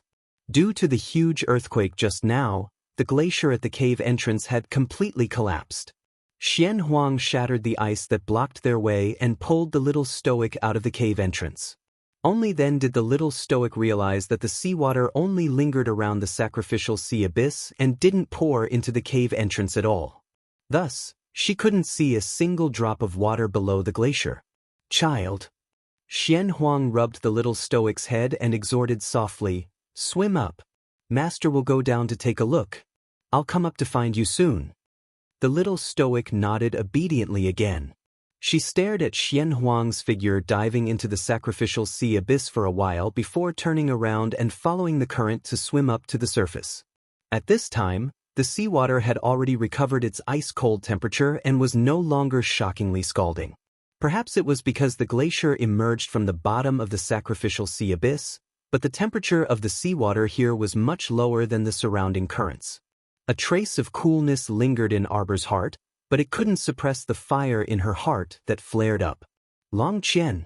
Today's matter was fundamentally caused by this deranged old woman. What kind of hatred did this old woman have for her to be so eager for her to die? In order to deal with her, he even went as far as to summon the freakish holy beast of the undersea abyss. Just to kill her in one fell swoop? A cold light flashed in Arbor's eyes. He kicked his legs and quickly swam towards the surface of the sea. 13 elders from the sacred region. 2 of them were captured by the heavenly Tao during their escape and were destroyed by humanity. As for the other 11 elders, they were currently suffering a fate worse than death. They had no idea how many bolts of heavenly lightning there were. Their flesh was torn and their bodies were charred black. They were locked in a realm by the heavenly Tao and could only endure the bolts of heavenly lightning. 28. Long she shuddered and counted in his heart. Among them, 2 elders had already fainted on the ground. However, the heavenly thunder would not sympathize with the elder who had fainted. They continued to strike the 2 pitiful fellows who had fainted on the ground until their bodies were riddled with holes and could no longer be repaired. Only then did they beat the gong to retreat. Long Qian's eyes flickered as she stood there. She stealthily took a step back, then another step back. Chapter 47-50. If she didn't run now, when would she? Looking at the aggressive manner of the heavenly Tao, could it be that after settling the score with these elders, it would immediately look for him? Long Qian couldn't help but tremble when she saw the miserable state of the 13 elders after being struck by lightning. She could feel that Long Shangyun's body was on the verge of collapsing. It seemed like she had to find a chance to leave this place and find a suitable body before Long Qian turned around and was about to leave, but she met a pair of dark, cold eyes the moment she turned around. Xiao Mu just so happened to emerge from the seawater, and she immediately saw Long Shangyun facing her, her eyes filled with astonishment. This old woman used Long Shangyun's face to make such an expression. It was really disgusting. "Get out of her body." Xiao Mu swam a distance in the sea before sensing that her divine conscience had returned by quite a bit. He took out a few attack talismans from his inner world and threw them at Long Shangyun without thinking. Now that he thought about it, there must be something wrong with the abyss of the sacrificial sea. That was why he felt his consciousness tremble when he fell into the bottomless glacier. Arbor took a deep breath and stared coldly at the person in front of him. Long Shangyun's body was Long Qian's soul. This old woman was now staring at Arbor with a twisted expression. It was as if she didn't expect Arbor to be able to climb out of the abyss at the bottom of the sea. This girl was really like a ghost. As Long Qian thought this, her gaze toward Xiao Mu became increasingly bizarre and twisted. "How did you get out of there?" Long Qian couldn't help but ask. Her voice was so sharp that everyone couldn't help but turn to look at her. Little Tai Sui and the others were originally paying attention to the elders who were suffering from the lightning tribulation. When they heard the conversation between Arbor and Long Qian, they were all delighted. Jojo was out, so they knew that their Jojo would be fine. Now, she only looked a little pale and didn't seem to be injured. Little Tai Sui quickly went to Arbor's side and looked up with a serious face. "How are you?" Xiao Mu looked down at him and shook her head, indicating that she was fine. Heavenly Dao also caught sight of the little stoic. This fellow looked behind her and didn't see Xian Huang, so his brows couldn't help but crease. He opened his mouth and asked seriously, "Where's Xian Huang? Why didn't she come with you?" Arbor didn't even look at him, as if he couldn't be bothered with him. The Heavenly Dao could not help but feel a little stifled. He muttered to himself, "I'm so good to the little girl, but she still doesn't like me. I don't know why." "Little Tai Sui, take them to a place a little farther away," Arbor whispered to Little Tai Sui. He raised his hand and pushed Little Tai Sui lightly. Little Tai Sui's heart skipped a beat, and he immediately reacted. He turned his head to look around Arbor and subconsciously asked, "Why aren't your Lotus and Peach Blossom here?" Normally, when Lianhua and Lianhua heard Little Tai Sui call them that, they would have jumped up and chased after him to beat him up. Now that he had been muttering to himself for a long time, other than noticing that the little stoic's expression was becoming more and more unsightly, he didn't see these two fellows. "They'll be fine." Little Tai Sui immediately realized that he shouldn't have asked and hastily comforted him. "Don't worry. I'll go down with Endless Blade later to see what's going on." Chapter 4751. Arbor gently nudged his small body again and used her eyes to signal for Little Tai Sui and the others to move further away. It was time to settle this muddled debt with Long Qian. Arbor pursed her lips and remained silent. Her body hovered above the sea, and her icy gaze met Long Qian's trembling gaze. Then she raised her hand slightly. At first, everyone couldn't react in time. Then, a disciple of the Wangchuan duo clan exclaimed, "See, waves. The waves are rising." Everyone turned their heads to look. Only then did they discover that on the distant horizon, a monstrous wave was rolling up to a height of several hundred feet. The stormy wave was sweeping towards them at a rather terrifying speed. The little stoic's ability to control the water spirit was truly shocking. What are you going to do?" Long Qian's heart trembled, and her pupils violently contracted. So this was Long Chuyun's daughter. Even if they searched the entire Wangchuan, they probably wouldn't be able to control the sea of Wangchuan to this extent. This Long Chuyun's daughter had mastered the power of the water spirit to the point of perfection.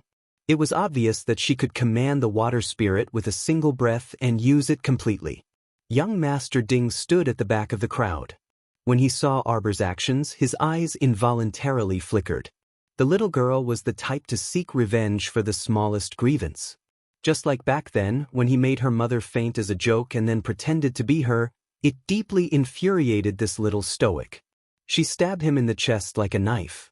Now that Long Qian caused Mo Lian and He Shurchen to fall into the bottomless abyss at the same time, it was obvious that the little stoic wouldn't let the main culprit, Long Qian, off. This was truly courting death. Ding Yun nonchalantly curled his lips, and a faint smile flitted through his eyes. "What are you doing?" Long Qian watched as the monstrous wave came closer and closer to them, and a trace of fear involuntarily arose in her heart. This girl couldn't be thinking of summoning the power of the sea to punish the entire Wangchuan, right? Was this possible? Could she fight the entire Wangchuan realm with her strength alone?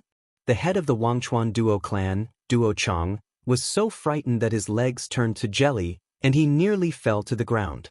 Looking at the huge wave in front of him, Duo Chang had a bad premonition that a disaster was about to befall him. What kind of stupid thing did he do with the Dragon Clan leader of the Forgotten River Dragon Clan? Duo Chang's face paled as he looked at the incoming wave. He hurriedly activated his defensive barrier and roared, "Get ready! What should I prepare?" As if they were facing a formidable foe, everyone activated their defensive equipment and waited for the instant the little stoic's torrential wave came crashing down. However, just as everyone was mentally prepared to give up, the monstrous waves suddenly stopped. The meandering wave drew an arc in the air and stopped right above everyone's heads. Some of the unlucky ones standing at the front could see a drop of water breaking away from the huge wave and slowly dripping down. Everyone's heart clenched tightly. It was like having a sharp sword hanging above their heads, and no one knew when it would fall. This was much more unbearable than falling behind already. The waves were suspended in mid-air, as if they were about to fall. The rolling waves stopped uniformly in front of everyone, making them feel a huge threat coming head-on. Long Qian's heart was about to jump out of her chest. She gaped and looked at Arbor, dumbstruck. So this was the ultimate power of the 10,000-year-old mermaid pearl? It could control an entire body of water? It could raise monstrous waves so easily. Chapter 4752. Let's talk things out. Long Qian's heart thumped wildly. Heavenly Dao's eyelids also kept twitching, and he hastily stopped her. "Little miss, don't act recklessly. Your master should be in the seabed abyss right now, right? It's not impossible to get these people back up." Arbor glanced at him coldly. "Are you sure?" Heavenly Dao was instantly terrified and couldn't utter a single word because of the little stoic. Of course, he couldn't guarantee that the natural suction of the sacrificial sea's abyss had already pulled those two brats to God knows where. The bottom of the abyss was endless and connected to an unknown number of mysterious hidden spaces. Even Dark Phoenix, who could control the power of space, would find it difficult to find them within an hour. An hour later he was going to kick Xian Huang back. Of course, this was only Heavenly Dao's wishful thinking. As for who would be kicked out in the end, Heavenly Dao himself didn't know either. The little stoic despised Heavenly Dao even more. She glared at him icily, causing Heavenly Dao's heart to feel stifled. He clearly cherished the little miss so much, so why was the little miss unwilling to give him the slightest bit of respect? Her husband had clearly reached the conditions to ascend to the holy domain long ago, but he turned a blind eye to their fooling all day long. Wasn't this friendly enough? Right now, he was merely changing her husband's training location, so why was the little miss so angry? Back at the Tower of Punishment, they could all break out of prison. A place like the seabed abyss should also be able to write? Look at little Tai Sui and the others. They were clearly the prison guards of the Tower of Punishment, but they could still break out of prison together with others. He already didn't settle old scores with them, so wasn't he being nice enough? Heavenly Dao felt indignant. He turned around and saw the little miss waving her small hand. The raging waves in front of everyone froze into ice inch by inch, freezing half of the sea surface at an extremely fast speed. By the time Heavenly Dao reacted, he discovered that the little miss had completely frozen the rolling waves. With a bang, they shattered into powder. Heavenly Dao couldn't help but shout, "Defend!" He was so anxious that his voice cracked when he called out. The members of the Forgetful River Dragon clan and the Duo clan all turned pale with fright. They hurriedly activated their second and third layer defensive spiritual artifacts in an attempt to block the oncoming frozen powder. His entire body had been turned into a sieve by the tiny ice lumps. Duo Chang hurriedly took out a large number of defensive spirit artifacts from his inner world and activated them one by one. His pupils contracted, and the fear he felt was indescribable. "All of you stay here for me," the little stoic said coldly, her finger lightly pointing at the sky. "Run!" Long Qian finally understood what was going on. This stoic face was truly ruthless. She wanted to exterminate the remaining disciples of the River of Forgetfulness here. The originally dormant waves started rolling again, as if they were quickly lifted up by the power of her finger. They covered the sky and covered the earth as they chased after the crowd. Long Qian and the others jumped into the sea. As they swam, they couldn't help but look back. With just one glance, he could not move his eyes away. The water current behind them condensed into the shape of a transparent human figure. Arbor stood in front of this illusory figure formed by the water current and looked at Long Qian with an icy expression. With a tap of his finger, a large Fushi sword materialized in the water illusion's hand and slashed at Long Qian's back. Chapter 4753. What kind of godly skill is this? Everyone was shocked as they stared fearfully at the wave that had taken the shape of a human. The waves formed a huge shadow that covered the sky and the sun, blocking out the sunlight in front of everyone. Arbor stood in front of the shadow and pointed his finger at it. A Fushi sword appeared in the hand of the shadow, and it slashed towards Long Qian's back. Pfft! Long Qian was running for her life, but she couldn't avoid the shadow's attack. She thought that the little girl wouldn't be able to hurt her with her low-level divine realm cultivation. However, she forgot that this was Long Shangyun's body. With Long Shangyun's cultivation, there was no way she could block Arbor's attack. Her body fell forward into the sea. Long Qian spat out a mouthful of blood. Her body was soaked in cold water, and she shivered. Her soul was shaking, and her head was hurting. She couldn't hold it in. When she got out of the water, she spat out another mouthful of blood, and her face changed. Arbor looked at Long Qian, who was struggling in the water, expressionlessly. His eyes were filled with coldness. She and Long Qian were like fire and water. Their hatred was irreconcilable. If Long Qian still had some hope for Arbor in the beginning as they got to know each other better, she no longer had any blood ties with Arbor. Forget about Arbor. Just look at how she treated Long Shangyun. She had watched her granddaughter grow up, and she took over Long Shangyun's body just like that. She didn't even care if Long Shangyun's body would break. This cold-blooded woman wouldn't do such a thing to her grandchild, even if she had any feelings for her grandchild. Get out of the way. Long Qian gestured at the mermen around him. Everyone did not need him to remind them. They hid wherever they could. Some sharp-witted mermen had already sunk into the water and fled for their lives back to their homeland. There was only one thought in everyone's mind: get away from this little fiend. The farther, the better. He commanded the shadow formed by the waves and chased after Long Qian, who was trying to escape. Everyone's eyelids twitched. The shadow raised the sword in his hand and swung it down. Boom! Long Qian's back was hit by a wave, and she fell into the sea again. She didn't pop her head out of the water for a long time. Long Xie opened his mouth wide, unable to make a sound for a long time. In the blink of an eye, he saw Mu Xingchen rushing over with a solemn expression. Long Shi hurriedly said, "Co-cousin. Please persuade him." Mu Xingchen didn't even bother to look at Long Hua. Although I didn't see what happened in the abyss of the sacrificial sea, I can roughly guess what happened. Long Qian, ask yourself, is what Long Qian did to Jojo fair? Does she still have any humanity? Cousin, you think I want to plead for grandmother? Long Huan could not help but laugh bitterly. I'm not shameless enough to plead for her again. I'm just worried about Shangyun's safety. Long Huan's face was full of worry. Shangyun won't be able to take it after being beaten up by cousin. She didn't know anything from the beginning to the end. She doesn't even know that I listened to my grandmother and came to the snow island to approach my cousin. Cousin, I hope you can persuade her. Please ask cousin to be merciful on account of the time she spent with Shangyun. Mu Xingchen coldly glanced at Long Huan and shook his head. You don't understand her. You've spent so much time with her, but you still don't understand her. Chapter 4754. It's impossible for Jojo to take out her anger on others and kill the innocent. Mu Xingchen looked at Long Yun indifferently. Her actions won't hurt Long Shangyun. She probably just wants to drive Long Qian's soul out of Long Shangyun's body. Is that so? Delight flashed through Long Yun's eyes after his shock. However, Mu Xingshan no longer paid any attention to him. His gaze was fixed on his sister from afar.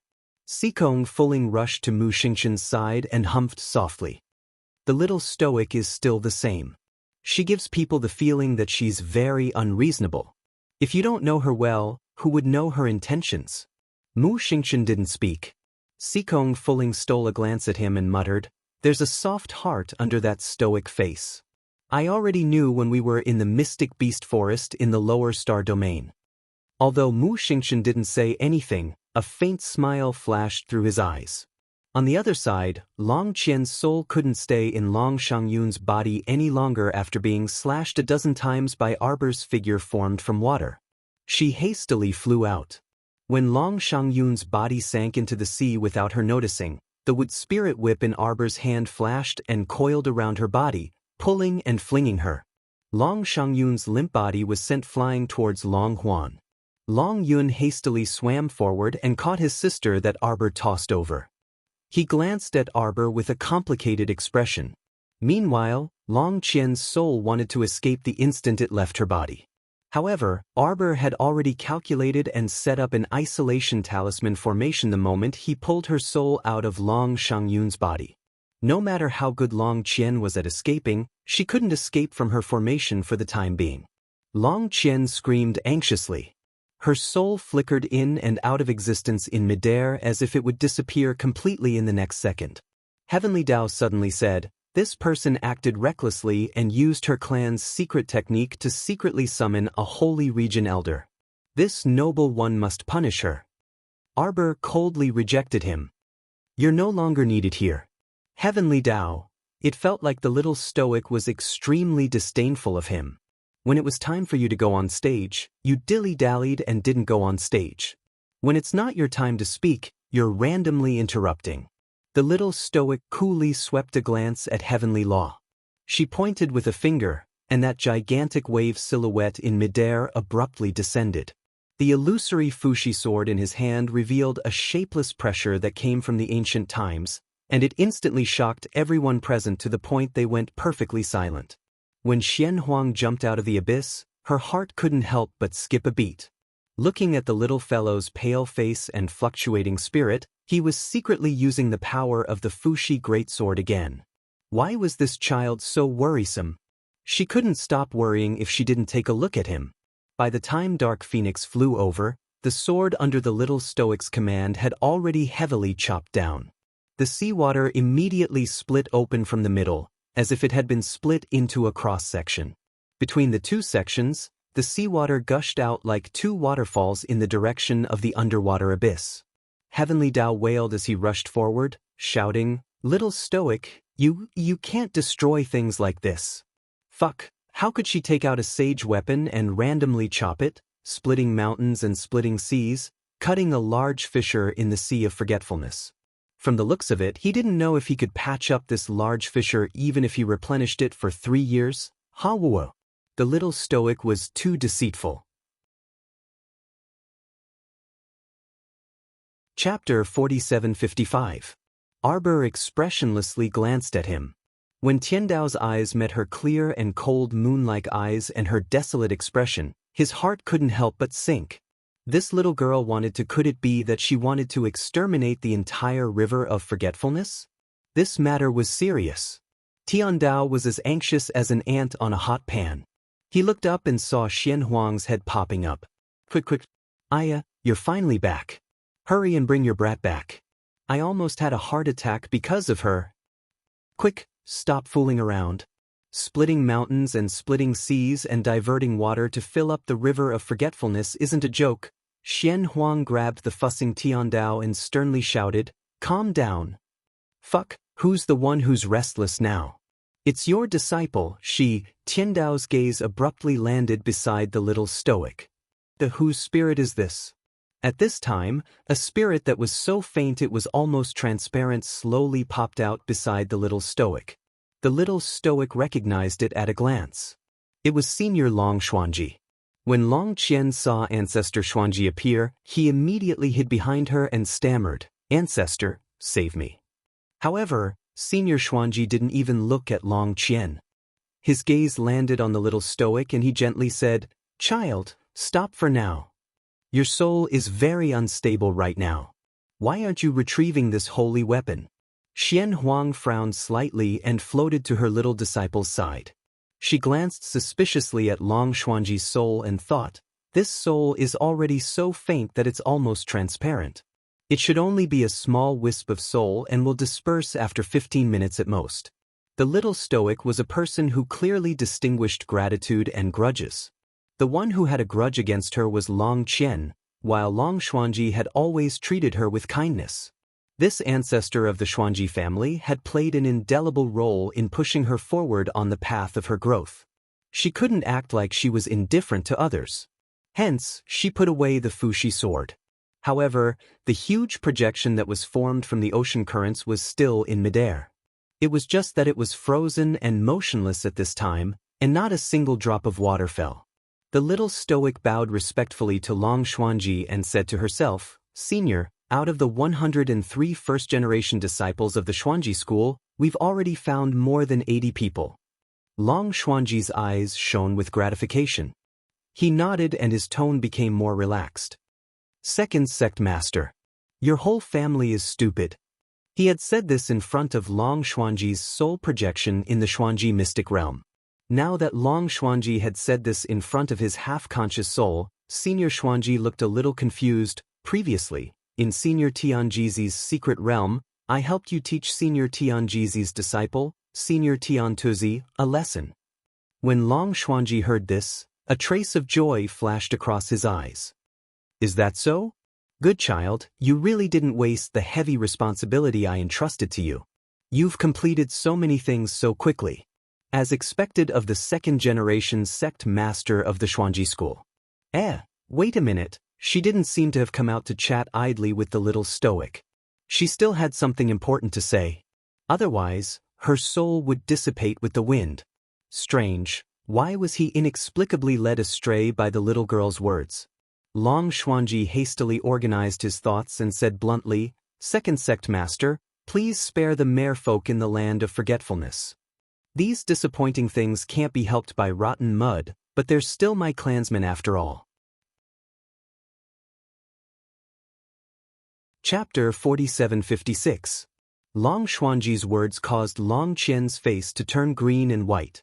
She opened her mouth to refute, but she saw Long Xuanji turn around and slap her. Slap. Long Qianmu was dumbfounded.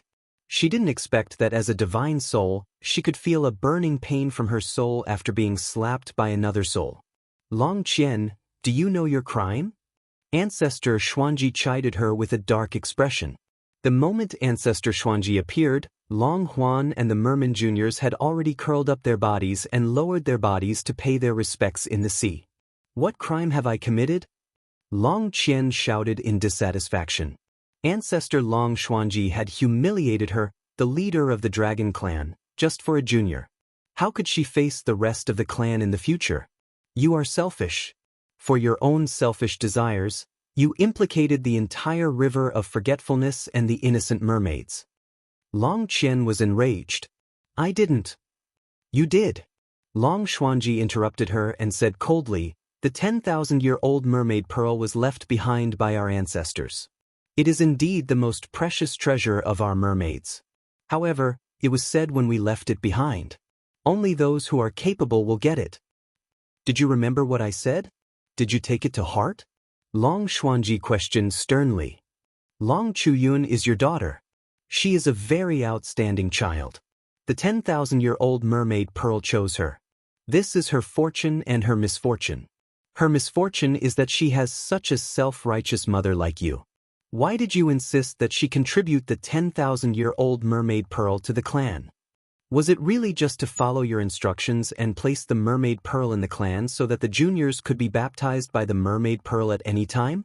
You clearly know that for those children who are not talented, it is useless no matter how much you baptize them. The 10,000-year-old mermaid pearl will only have a negligible effect on them.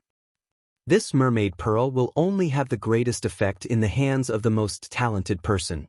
Long Chuyun did not bury this 10,000-year-old mermaid pearl. She gave it to the most talented child in our clan, the second-generation sect master of the Xuanji sect. This matter should have ended here. It's you, it's because of your own selfish desires that you've caused such a huge disaster, bringing disaster to the entire river of forgetfulness. Every word that Long Xuanji said was like a gem. With every word that he said, Long Qian's face turned even paler. In the end, Long Qian could only open and close her mouth. She couldn't make a single sound. Long Xuanji shook his head. I know that you want to lead the entire river of forgetfulness back to its former glory. But in everything, one must act according to one's capabilities. Everything in the world must follow the will of the heavens. You also know that the descendants of the Forgotten River Dragon clan are not as talented as before. Is it really because the 10,000-year mermaid pearl is not in the clan? It's because you're rotten, you're useless. Although I hate your cowardice and stupidity, I have no choice but to stand up and beg for mercy in front of this little girl. Long Qian, you've been blinded by greed and selfishness. Because of some trivial matters, you secretly summoned the 13 ascended elders of the clan and caused them to lose their lives in the river of forgetfulness. I represent the ancestors of the Dragon clan to take your life. Do you have any questions? At this moment, a short blade flew towards Long Qian. Senior Xuanji moved his finger, and the short blade pierced through Long Qian's soul. Chapter 4757. Even though Long Qian reacted quickly and wanted to avoid it, there was nothing she could do. After being targeted by Long Xuanji's powerful spiritual soul, Long Qian had nowhere to run. She could only watch as the dagger pierced through her spiritual body. That bone-chilling cold caused her to feel a trace of panic for no reason. No, it was impossible. She couldn't have disappeared in the Wangchuan realm. She was Long Qian, the future and hope of the Wangchuan Dragon clan. She was the Dragon clan leader who could lead the Wangchuan Dragon clan back to its peak. Long Qian was in a daze as she lowered her head mechanically. She couldn't hide the shock in her eyes as she watched herself shatter into pieces and disappear with the wind. She couldn't accept it. In the end, Long Xuanji only glanced at Long Qian indifferently, taking in the unwillingness in her eyes. Then he shook his head and couldn't help but sigh. He didn't expect the Wangchuan Dragon clan to have a clan leader who was so determined to return to its peak. But was that possible? With the passage of time, there were many changes from generation to generation. It had been 300 to 400 years since the Wangchuan Dragon clan reached its peak. No clan could boast that they would be able to prosper forever. Even the prosperous Divine Continent, Underworld Continent, and Song Continent could guarantee that their descendants would be able to prosper and last forever. It couldn't be. Everything could only follow the laws of heaven and follow the development of history. That was all. Long Xuanji couldn't help but shake his head. He took one last look at Long Qian's soul fragment before it disappeared into the sea. From today onwards, the remaining members of the Wangchuan Dragon clan will be exiled to the Wangchuan Cold Valley. Ancestor Long Xuanji's cold words caused everyone to be slightly stunned. Long Huan. When Ancestor Xuanji said Long Huan's name coldly, the latter's body trembled. He quickly swam out from the group of mermaids and bowed. Junior Long Huan greets Ancestor Xuanji. Ancestor Xuanji nodded calmly. Your grandmother's mistake almost destroyed the entire Wangchuan Dragon clan. Now that I have punished her, do you have any complaints? Long Huan shook his head blankly. Young Master Ding, who was standing not far away, watched all of this with cold eyes. When he saw Long Huan's reaction, a trace of interest flashed across his eyes. Who would have thought that this young Master Long would have such a day? Looking at his silly appearance, he was probably struck dumb by the series of blows he had received. His sister was possessed by her selfish grandmother.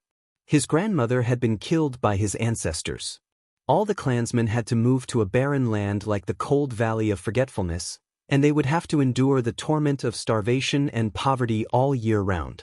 The clansmen of the Dragon clan of Forgetfulness were barely able to keep their lives.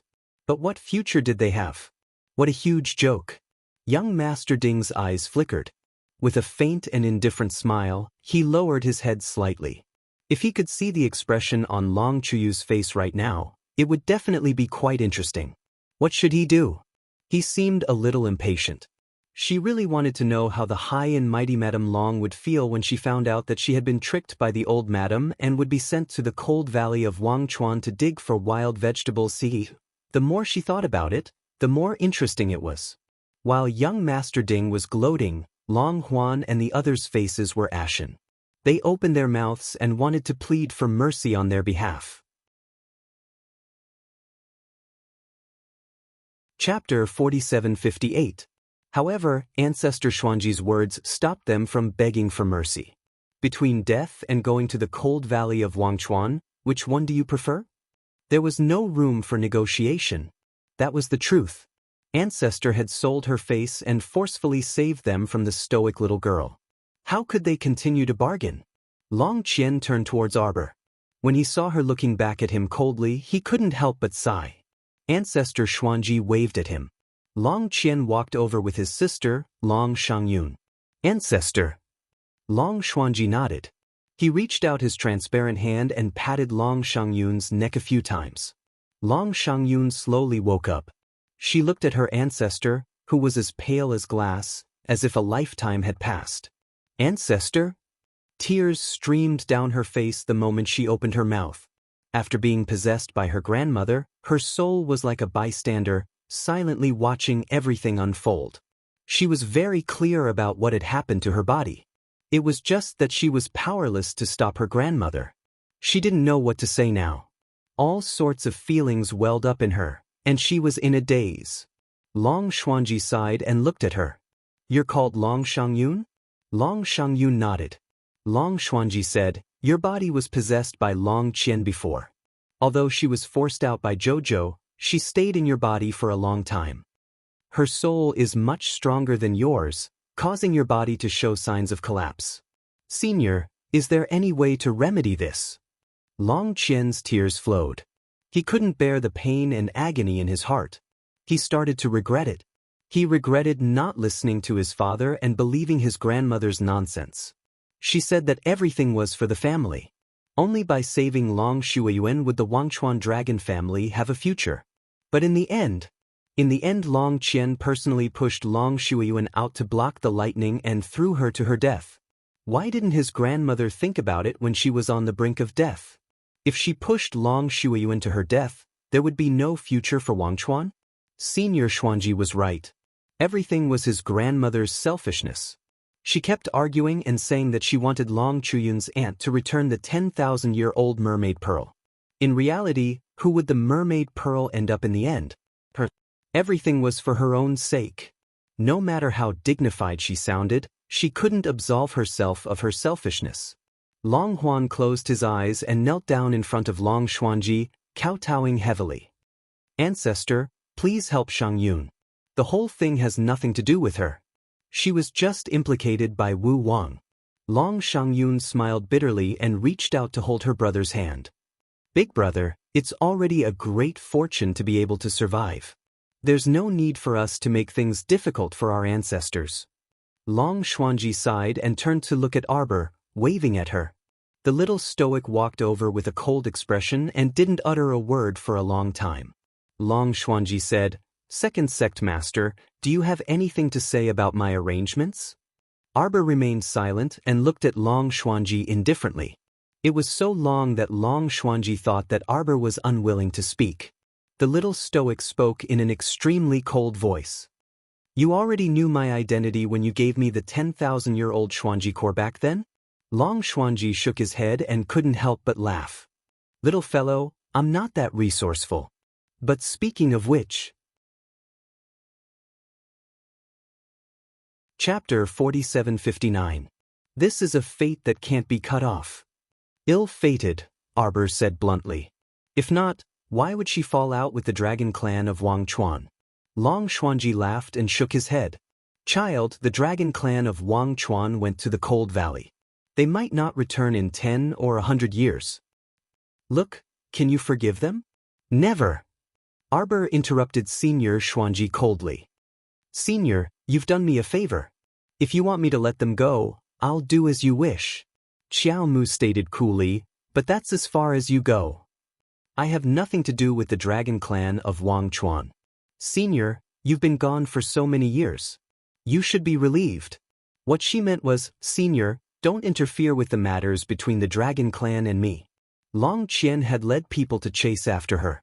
They had joined forces with the duo clan of Wang Chuan to kill her. They had even summoned a powerful sacred beast. They had failed to harm her, but they had caused Mo Lien and the venerable Peach Blossom Immortal to be in danger. How could she forgive them? That was strange. Now, it was only because Long Qian and the 13 elders of the Holy Region had been killed. Arbor could let go of the Dragon Clan of Wang Chuan, but it didn't mean that she could make peace with them. Long Xuanji was rendered speechless by the young lady's words. He nodded helplessly. Jojo. Long Xuanji sighed. I'm sorry. Arbor's eyes were cold. She didn't say anything else. She nodded slightly at Long Xuanji and turned to walk towards Xian Huang. Long Xuanji looked at her stiffened back and said softly to Long Huan, You're on your own now. His silhouette slowly lost its brilliance and disappeared like the wind and clouds. Ancestor! Ancestor! Long Huan and the others called out. They watched as Long Xuanji's figure faded until there was nothing left. Arbor, whose back was facing Long Xuanji, clenched her fists tightly. She didn't turn around. Her ill-fated relationship with the Dragon Clan of Forgetfulness had been completely resolved the moment she turned around. She didn't want to turn back, even if it was just to take another look at Long Xuanji. Everything was over. Even though Long Qian wasn't killed by her, she still died because of her. The 13 elders of the sanctuary had also died in the Sea of Forgetfulness because of Long Qian's summons. No matter what, the existence of this blood would stand between her and the Dragon Clan of Forgetting River. Arbor walked to Xian Huang's side and exchanged glances with his master. Xian Huang raised her hand and touched her head. Don't be sad, little treasure. Master, did you find it in the abyss of the sacrificial sea? Xian Huang looked at her for the entire night and nodded with a slightly solemn expression. It's so deep that you can't see the bottom. Xiaobao, your divine soul is not stable. You must not go down. As soon as he finished speaking, the master saw that his little disciple looked like she was about to cry. She hurriedly reached out to pull Xiaobao into her arms and stroked the child's fur. Xiaobao, be good. Don't be sad. I've gone down to investigate. Even though that place is very strange, it's not a dangerous place for the two boys who fell down. Master, can they still come back? Of course. Xian Huang turned around and glared at the heavenly Tao as she spoke. The latter looked at her innocently with a helpless expression. What could the heavenly Tao say? The invisible suction force in the abyss of the sacrificial sea wasn't something it could control. Was it to blame? Chapter 4760.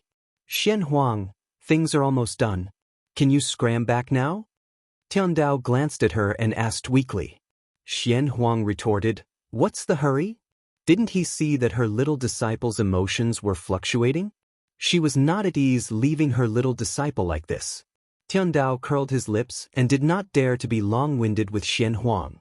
This fellow knew Xian Huang too well. If he irritated her with his chatter, he would definitely not have a good ending. The effect would be better if he did not overdo it. Xiao Mu tugged on Xian Huang's hand so tightly that it tugged at Xian Huang's heart. This child really made one's heart ache. If it was possible, Tiandao suddenly jumped in front of the two and smiled flatteringly. Xian Huang, you've been here for too long this time. If you don't hurry back, it will be difficult for me. Xian Huang glared at it angrily. Tiandao thought to himself, it's too difficult for me. If not for Xian Huang's gaze, he would not have jumped forward to interrupt. It was mainly because of Xian Huang. If she was unreliable, she would be more willful and unreliable than anyone else. She could not forcibly drag the little girl from this world to her world. Otherwise, it would really be a mess. Xian Huang glanced at Tiandao and snorted. Don't worry, my disciple has a family here. I can't take her away. Then she waved at Tiandao with a face full of disdain. Go away. I want to say a few words to my disciple. Tiandao curled his lips and quietly slipped to the side with a faint sadness of being disdained. A pair of small black eyes could not help but roll around. Xian Huang ignored the old fellow and pulled her disciple to the side. She whispered, Little treasure, you've used the Fushi sword twice in a row. Your soul has been greatly damaged. You have to be obedient for a while. Don't use your divine sense too much. Can you listen to Master? Arbor nodded obediently, indicating that she had listened to her master's words. Xian Huang glanced at the soul-calming frost jade hanging around her neck. She reached into her bosom and took out a gourd-shaped medicine bottle and handed it to her little disciple. Child, here is a soul-subduing pill. Take one a day for a month. It will help you repair your soul. Xiao Mu nodded her small head. Master, are you leaving? Xian Huang was stunned for a moment before she nodded. She raised her hand and patted the little fellow's head. You must be well. Promise me that you will protect yourself well. Heavenly Tao had been secretly observing them for a while. At this moment, he hurriedly jumped up and smiled obsequiously. Dark Phoenix, do you want me to send you on your way? Get lost, can't I walk on my own? After Xian Huang finished speaking, she turned around and made a gesture to her little disciple. Then she tore open the space in front of her and disappeared instantly. Heavenly Tao pursed his lips and mumbled to himself. He then hurriedly looked at the little girl with a grin. That stoic face. The little stoic ignored him and turned to say to little Taisui and the others, I'm going to stay here for a while. Waiting for her lotus, waiting for rotten peach blossoms. Until they came back. Although little Taisui did not know what was going on, he still nodded. Arbor called out to Mu Xingchen and put them all into the star domain. She turned around and was about to leave when she suddenly heard Long Shangyun say, Cousin. Arbor originally wanted to leave without looking back, but she heard Long Shangyun say urgently, You can make a trip to the Pool Lotus Sacred Realm. We once saw a wisp of Crown Prince Emolien's soul projection there. Chapter 4761. Arbor's footsteps paused, and she turned to look in Long Shangyun's direction. The latter nodded slightly at her with a slightly bitter expression. Actually, as long as it's a cultivator who often goes to the Pond Lotus Sacred Realm, they should have seen it. I feel that if you go to Pond Lotus Sacred Realm and find the Crown Prince's soul, it should help you find where he is. Long Shangyun didn't say anything else. Arbor understood her meaning. If that really was Emolien's soul, then she might be able to contact Jojo's lotus. However, she didn't feel very hopeful about this. After all, from what she knew, Emolien's soul should be very complete. His knowledge pool had never been injured before, so he still didn't know what that wisp of soul was. But if it was only in terms of appearance. Arbor's gaze fell on Long Shangyun, and she stared for a while before saying, So when you first saw Emolien, you acted so strangely. She remembered that when she saw Emolien back then, she had even looked at him a few more times in astonishment and had almost blurted out something to Long Huan. In the end, Long Huan pulled on his arm and he shut up. What Long Shangyun was surprised about was that she had seen a soul that looked very similar to Emolien in Pond Lotus Sacred Realm. I'm sorry, cousin, Long Huan said in a low voice. I've never told you about this. The soul that looks like Crown Prince Lien has always been wandering around Pond Lotus Sacred Realm. People who went to train would occasionally meet it once or twice. I've never told you before. It's because Pond Lotus Sacred Realm is the only place that is jointly guarded by the great clans of Forgotten River. Even if I told you, without the permission of the other clans, you wouldn't be able to enter that place. A year ago, an elder of the Forgotten River Duo clan wanted to refine this soul. Long Huan sighed. However, in the end he didn't come out of Pond Lotus Sacred Realm. After that, Pond Lotus Sacred Realm automatically sealed itself and no longer allowed anyone to enter. That's why I didn't tell sister to tell you about it. It's useless even if I tell you. No one can enter now. Arbor was expressionless as he nodded at the siblings. Upon seeing this, Long Huan sighed lightly and cupped his hands at Xiao Mu. Farewell. Goodbye. Long Shangyun nodded weakly at the little crown princess. She seemed to be in a very bad mental state, and her face was exceptionally pale. The cold valley of the River of Forgetfulness this time was known as the most barren and difficult place in the River of Forgetfulness. They probably wouldn't be able to come out for the next 100 years. Thinking about it this way, Ancestor Xuanji's punishment of the Long siblings and the rest of the dragon clan was not light. Long Shangyun. Arbor suddenly called out to her. Long Shangyun turned around to look at her. Suddenly, she saw a white jade porcelain medicine bottle flying towards her. Long Huan hastily reached out to take it and glanced at Arbor in astonishment.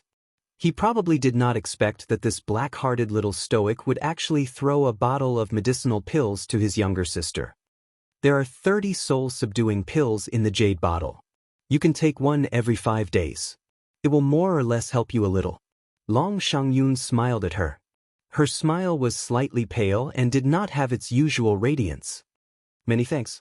Xiao Mu watched as the siblings left with their clansmen, and she only retracted her gaze after a long while. Looking back at the calm surface of the river of forgetfulness, Arbor's eyes deepened. Chapter 4762. Since they planned to stay in the river of forgetfulness for a while, Arbor discussed with Rong Qing and the others. They set up a defensive talisman formation on the original snowy island and had everyone settle down there for the time being. Those who needed to cultivate cultivated, and those who needed to refine pills concocted pills. Right now, Xiao Mu could only make herself slightly busier in order to not let her imagination run wild. Huang He and the others also didn't dare to ask.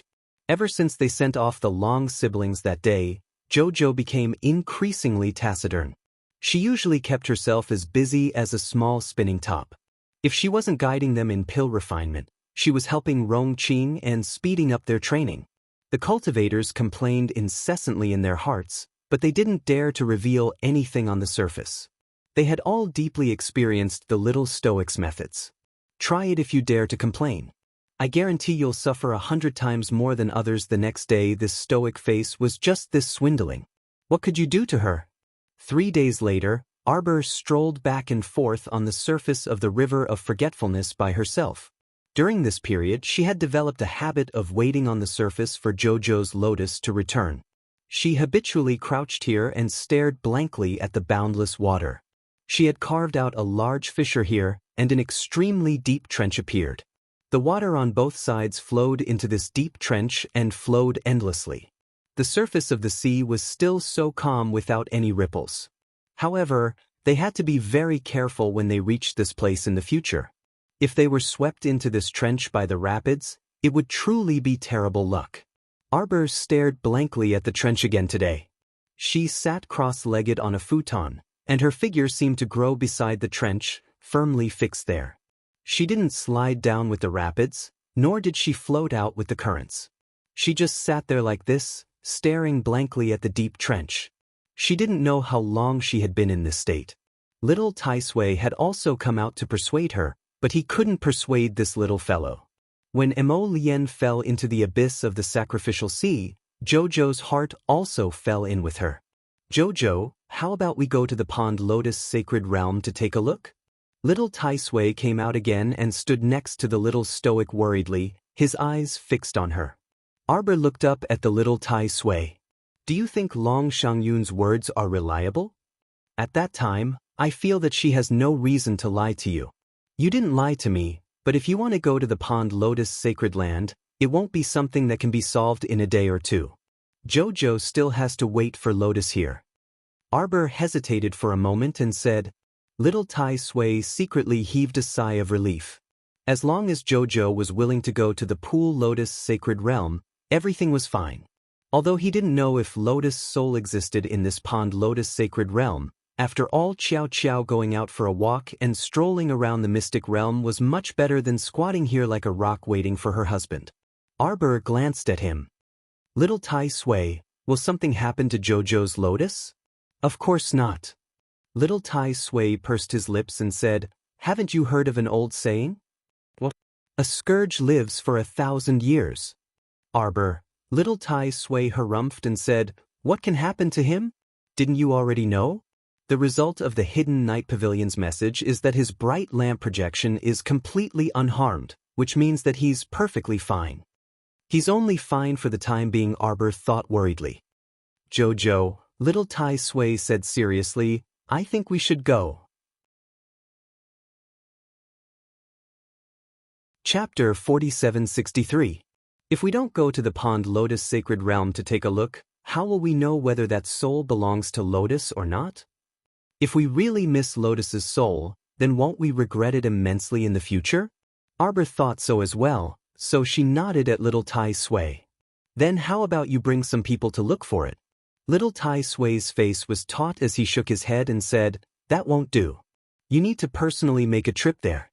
After all, who knows if that guy's soul will be so perverted that he won't even recognize his own family." Arbor, if it really is his soul, even if it's just a trace of his soul brand, he definitely won't attack you. If he attacks you, then it means it's not him. It won't be too late for us to destroy him then.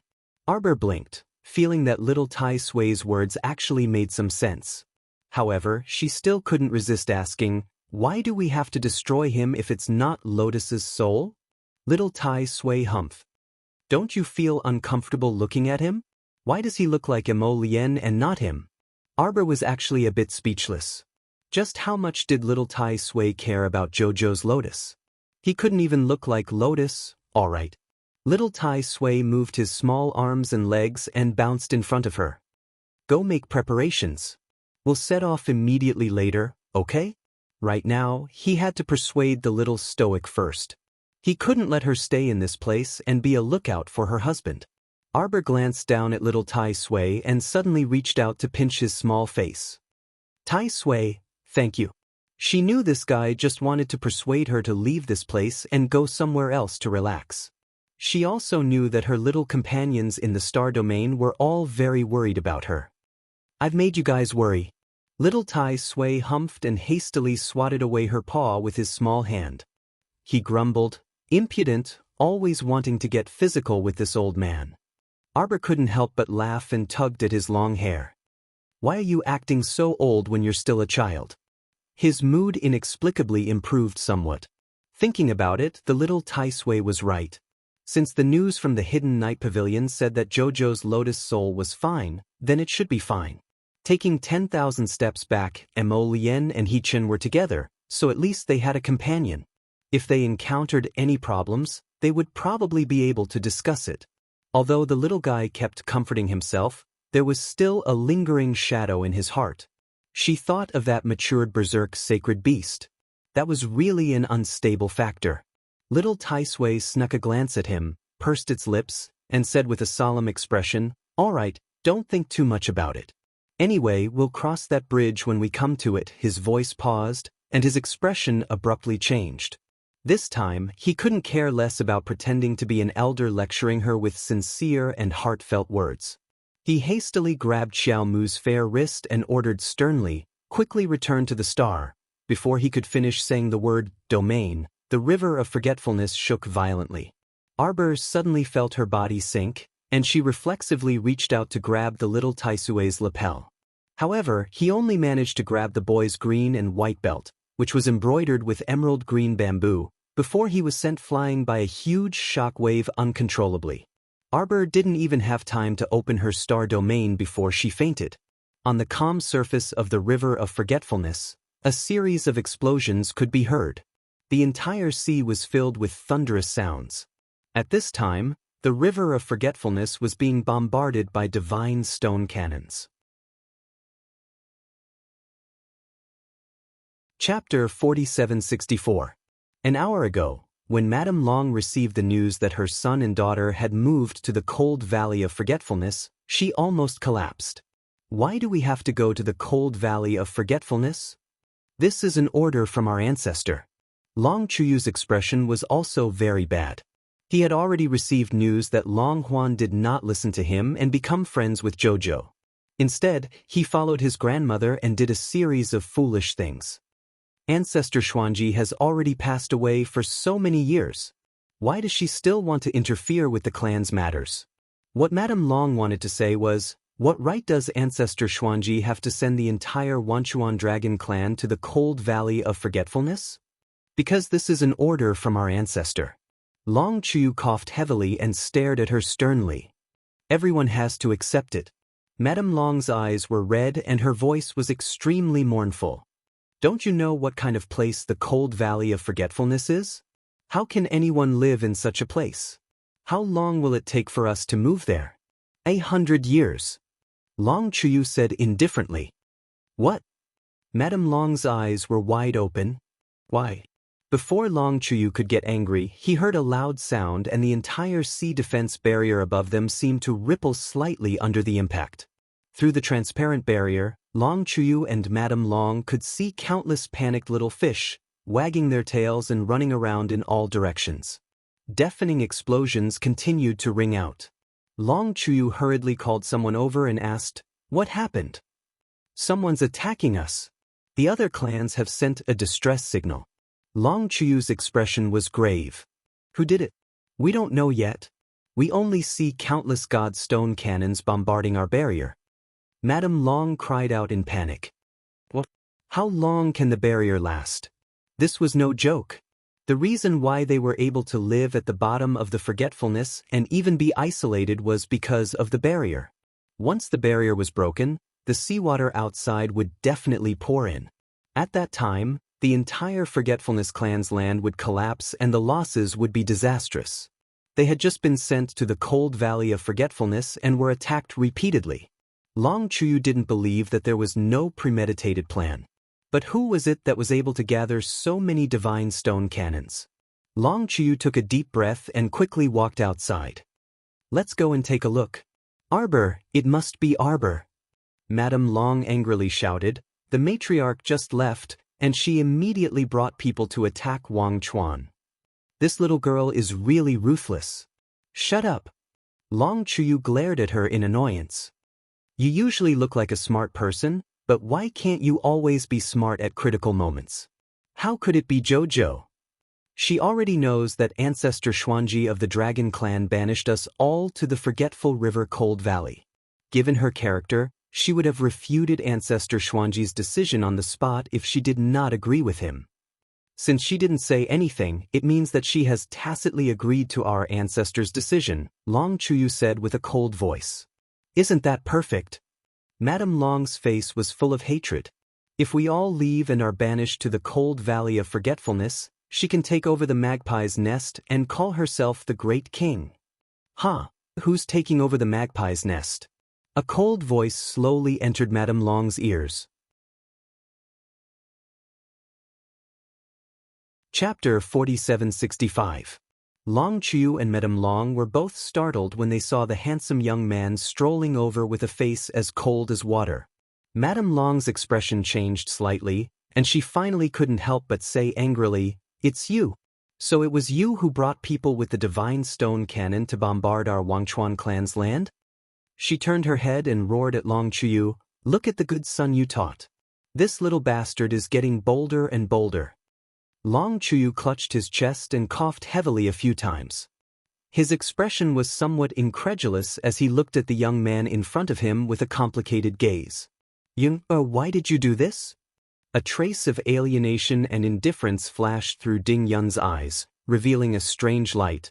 "Do I need any special reason to do this?" You hate me, don't you?" Long Chuyu looked at his son with a pained expression, and there seemed to be a flickering light in his eyes. Young Master Ding was too lazy to look at him and said coldly, "You think too highly of yourself. I've never met you since we were young, and only recently did you know of my existence. Do you think I can hate a stranger?" Long Chuyu closed his eyes in pain and said with certainty, "You just hate me." "Whatever you say." Ding Yun waved his hand impatiently. "Men, tie him up." Then, a few disciples of the demonic sect dressed in strange clothes came forward and attacked without any explanation. Madame Long wanted to resist, but she was not Ding Yun's opponent at all. In less than a second, she was bound by the layers of wood spirits that young Master Ding had wrapped around her. Circles of wood vines tied her body like a fried dough twist, tightly wrapping her inside. Madame Long even found it difficult to breathe normally, and her face immediately turned red. Long Chuyu hurriedly said, "Yun, don't do this to your mother." "Shut up." Ding Yun unhappily interrupted Long Chuyu's words, and looked at him coldly. "You should take care of yourself first. Good for nothing, sick all over, I don't know what my mother saw in you back then." Long Chuyu looked at his son with a pale face, and opened his mouth, but he was speechless. Long Yun, you disgraceful little bastard. Long Yun. Young Master Ding muttered these two words playfully. He turned his head to look at Madame Long, who was wrapped in wooden vines. A solid wood spirit whip hit the woman's body. Mrs. Long screamed in pain. Her eyes widened in shock as she stared at young Master Ding in disbelief. It was as if she hadn't expected Ding Yun to be so bold as to openly lay a vicious hand on her, his official mother. You disobedient and unfilial little bastard, how dare you? Mrs. Long's exasperated screams came to an abrupt end under another lash of the whip. Young Master Ding looked coldly at the woman in front of him. Suddenly, he smiled like a spring breeze. Madam, do you think that no one will ever find out about the vicious, heartless, and inhumane things you have done? Madame Long's eyes narrowed slightly as she subconsciously turned to look at Ding Yun. Long Yun, what are you talking about? Madam, it's better to call me Ding Yun. The man had a vicious smile on his face as he looked coldly at Madame Long. Did you think that one day you would fall into my hands? It's not that the heavens don't punish you.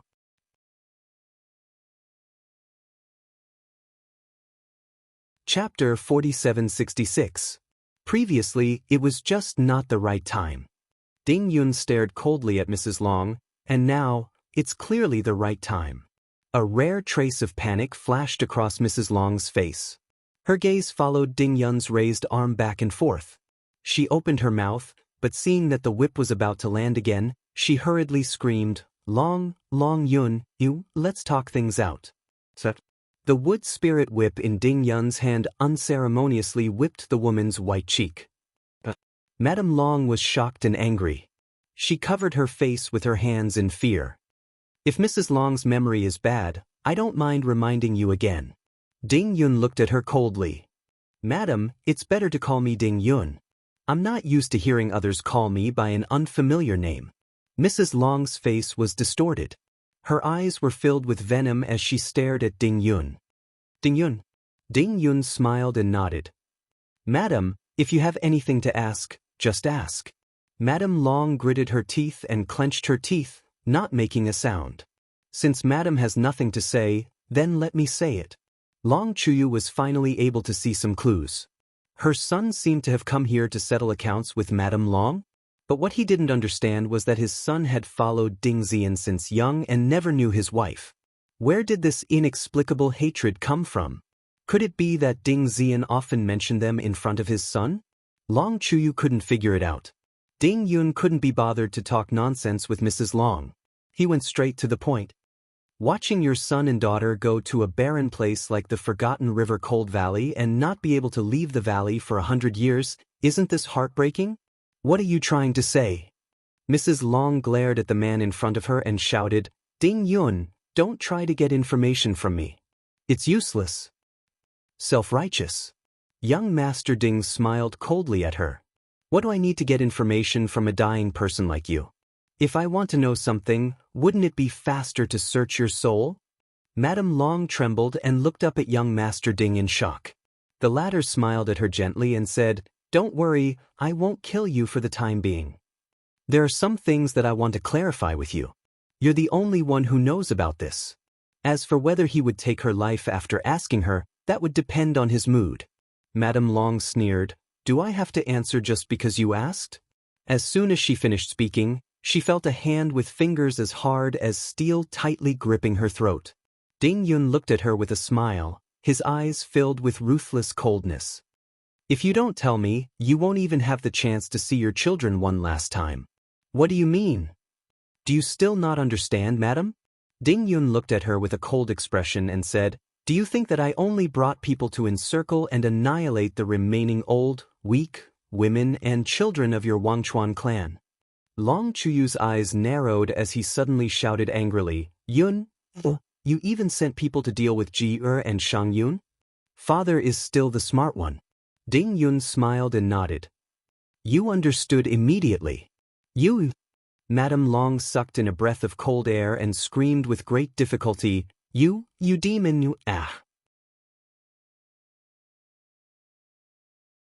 Chapter 4767. Her throat tightened, causing her to be unable to spit out a single word. Ding Yun coldly looked at the woman in front of him and sneered, "Before saying that I'm cruel, Madam Long, shouldn't you properly reflect on yourself? You know best what you've done in the past." Yun. At the side, Long Chuyu was weeping with tears and snot. "Yun, your younger brother and sister are innocent." "Innocent? Who isn't innocent? If I'm not innocent, then isn't my mother innocent?"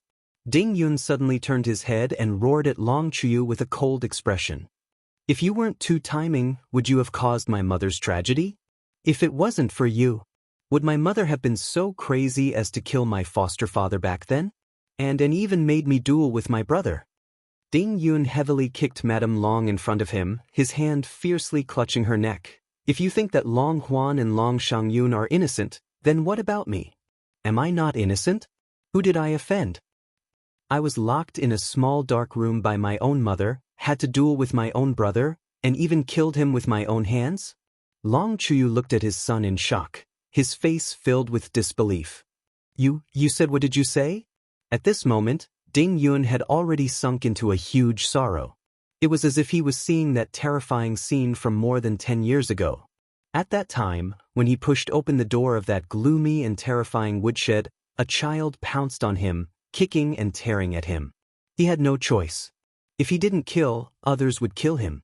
At that time, he was only 10 years old. Did he want to die? What could he do if he didn't want to die? His mother left behind a ruthless sentence, saying that there could only be one person who walked out of that dark room alive. Long Chuyu suddenly slumped to the ground and wailed loudly, This isn't real, this isn't real. Cry, cry, cry, you only know how to cry. Other than crying, what else can you do?" Ding Yun's face was filled with anger as he angrily said to Long Chuyu, "If you weren't indecisive and two-timing back then, harming others and yourself, how could Mother have become like this? Mother's mental illness is getting worse and worse. Otherwise, why would she be crazy enough to lock us two brothers in the same room and force us to fight to the death? No, you're not telling the truth, no. Of course, what Yunner said can't be entirely true." A voice full of vicissitudes of life suddenly sounded from outside. Long Chuyu's expression froze, unexpectedly turning his head to look. He saw a woman who looked to be in her 50s. Her cheekbones were thin, and her cheeks were full of wrinkles. She was leaning on a walking stick carved out of ebony wood and slowly walked over. Mrs. Long was wrapped in a pile of vines. She stared at the old woman who walked in with a hint of anger in her eyes. "Ding Zian, look at your good son." However, Ding Zian didn't say anything to Madame Long. She didn't even bat an eyelid at her. In the blink of an eye, she looked towards Long Chuyu and said coldly, "Although what Yunner said is not entirely true, a part of it is." Long Chuyu trembled, almost not daring to look directly into Ding Zian's eyes. He didn't expect that after not seeing her for more than 20 years, when they met again, it would be in such a scene. She was simply so old that he didn't dare to recognize her. Long Chuyu's heart trembled slightly. If they were to walk on the street like this, the two of them would pass each other face to face. Long Chuyu definitely wouldn't recognize that this was Ding Zian herself. Chapter 4768. She had changed too much. Could a person change so much in 20 years? Long Chuyu's heart was filled with emotions as he sat on the ground in a daze, looking up at that woman. Back in the day, she was also a beautiful young lady, as beautiful as a flower. How could she have changed so much? Yun. Ding Zian looked at Ding Yun and said indifferently, "Even now, you still suspect that the first person Mother let you kill when you were 10 years old was your twin brother?" Ding Yun looked at his mother with a complicated gaze, unable to speak for a long time. Ding Zian said, "I was indeed pregnant with twins at that time. However, your younger brother died when he was born. The one you killed when you were 10 years old was actually just a shadow guard." Ding Yun was stunned, but he still looked at Ding Zian in disbelief. Ding Zian continued, "Do you still remember that child's appearance? He didn't look like you at all, did he? No matter how ruthless Mother is, it's impossible for me to let you kill your own brother." "Then what about foster father? Why do you believe those specious rumors?" Ding Zian said coldly, "Your foster father was indeed killed by me, But at that time, he was plotting to seize our Beijing manor. How could I let him succeed? The marriage alliance between Carefree Valley and Beijing Manor, your foster father was eyeing Beijing Manor's sphere of influence. How sincere do you think he was to you? He just gave you some small favors. Ding Xian looked at her son indifferently. Don't be confused by a little bit of so-called warmth. Yes, back then, he accompanied you to practice martial arts, and you had a deep relationship with him. But so what? Ding Xian's voice was very cold. He just valued your identity. Mother, is what you said today true? When has mother ever lied to you? Ding Xian looked at Ding Yun, then shook her head and turned to Long Chuyu. She finally looked him in the eye. Their gazes met, and for a moment, all sorts of feelings welled up in their hearts. 50520. She had changed too much. Could a person change so much in 20 years? Long Chuyu's heart was filled with emotions as he sat on the ground in a daze, looking up at that woman. Back in the day, she was also a beautiful young lady, as beautiful as a flower. How could there be such a huge change? You. Ding Xian looked at Ding Yun and said indifferently, even now, you still suspect that the first person mother let you kill when you were 10 years old was your twin brother? Ding Yun looked at his mother with a complicated gaze, unable to speak for a long time. However, Ding Xian said, I was indeed pregnant with twins at that time. However, your younger brother died at birth. The one you killed when you were 10 was just a secret guard. Ding Yun was stunned, but his gaze still looked at Ding Xian in disbelief. Ding Xian continued, do you still remember the child's appearance? He doesn't look like you at all, does he? No matter how ruthless I am, I can't let you kill your own brother. What about adoptive father? Why do you believe those specious rumors? Ding Xian coldly replied, I was indeed the one who killed your foster father. But he was plotting to seize my Beijing manor, so how could I possibly let him succeed? Carefree Valley and Beijing Manor are connected by marriage. Your foster father is eyeing the sphere of influence of Beijing Manor. How sincere do you think he is to you? It's just some small favors that he usually gives you. Ding Xian glanced at her son indifferently. Don't be confused by a little bit of so-called warmth. Yes, back then, he accompanied you to practice martial arts, so you have a deep relationship with him. But so what? Ding Xian's voice was extremely cold. He only values your identity.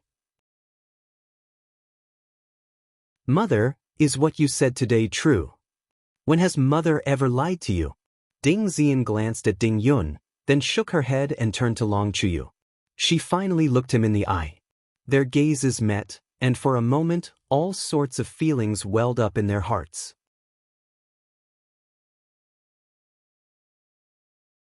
Chapter 4769. Even if Madame was jealous, it was impossible for her to do such a thing. How could she poison Xian and even harm Yun? Long Chuyu subconsciously shook his head. When his gaze met Ding Xian's, his entire body couldn't help but turn cold. Ding Xian was actually looking at him with such a hateful gaze? Long Chuyu hurriedly turned to look at Ding Yun, as if he wanted to verify something. He looked at his son with pleading eyes. Yun, tell father, is what your mother said true? What love-severing poison, was it really passed to Yun, or through his mother's womb? Ding Yun's gaze coldly swept across his face. So what if I tell you, can you avenge me? Long Chuyu immediately looked like he had suffered a great blow, then turned to look at Madame Long, who was locked in the vines. Madam, why did you do this? You're asking me why I did this? Madame Long shrieked. If I didn't do this, would that bitch Ding Xian have left so willingly? You almost abandoned me for a woman from a lower star field. What else can't I do? Long Chuyu looked at her with a face full of shock. Ding Yun saw this and only felt that it was extremely funny. He felt that his father was really funny. He was clearly the one who had a foot in both boats, wavering left and right to harm others, yet he revealed an expression of, I'm also a victim. It was really comical and laughable. Ding Yun shook his head, too lazy to say anything more to him.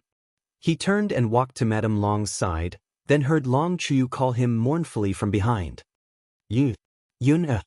Long Chuyu asked with a face full of pain, does the love-severing poison affect you? Ding Yun felt that his father was becoming more and more laughable. He turned and gave him a charitable glance. What do you think? That's the one and only love-severing poison in the world. Do you think it will affect me? I've had poison in my body since I was young.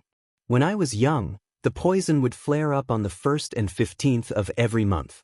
In order to survive, I had no choice but to fuse with the fire Qilin Fanged snake's poison. It was extremely dangerous. Who could I tell?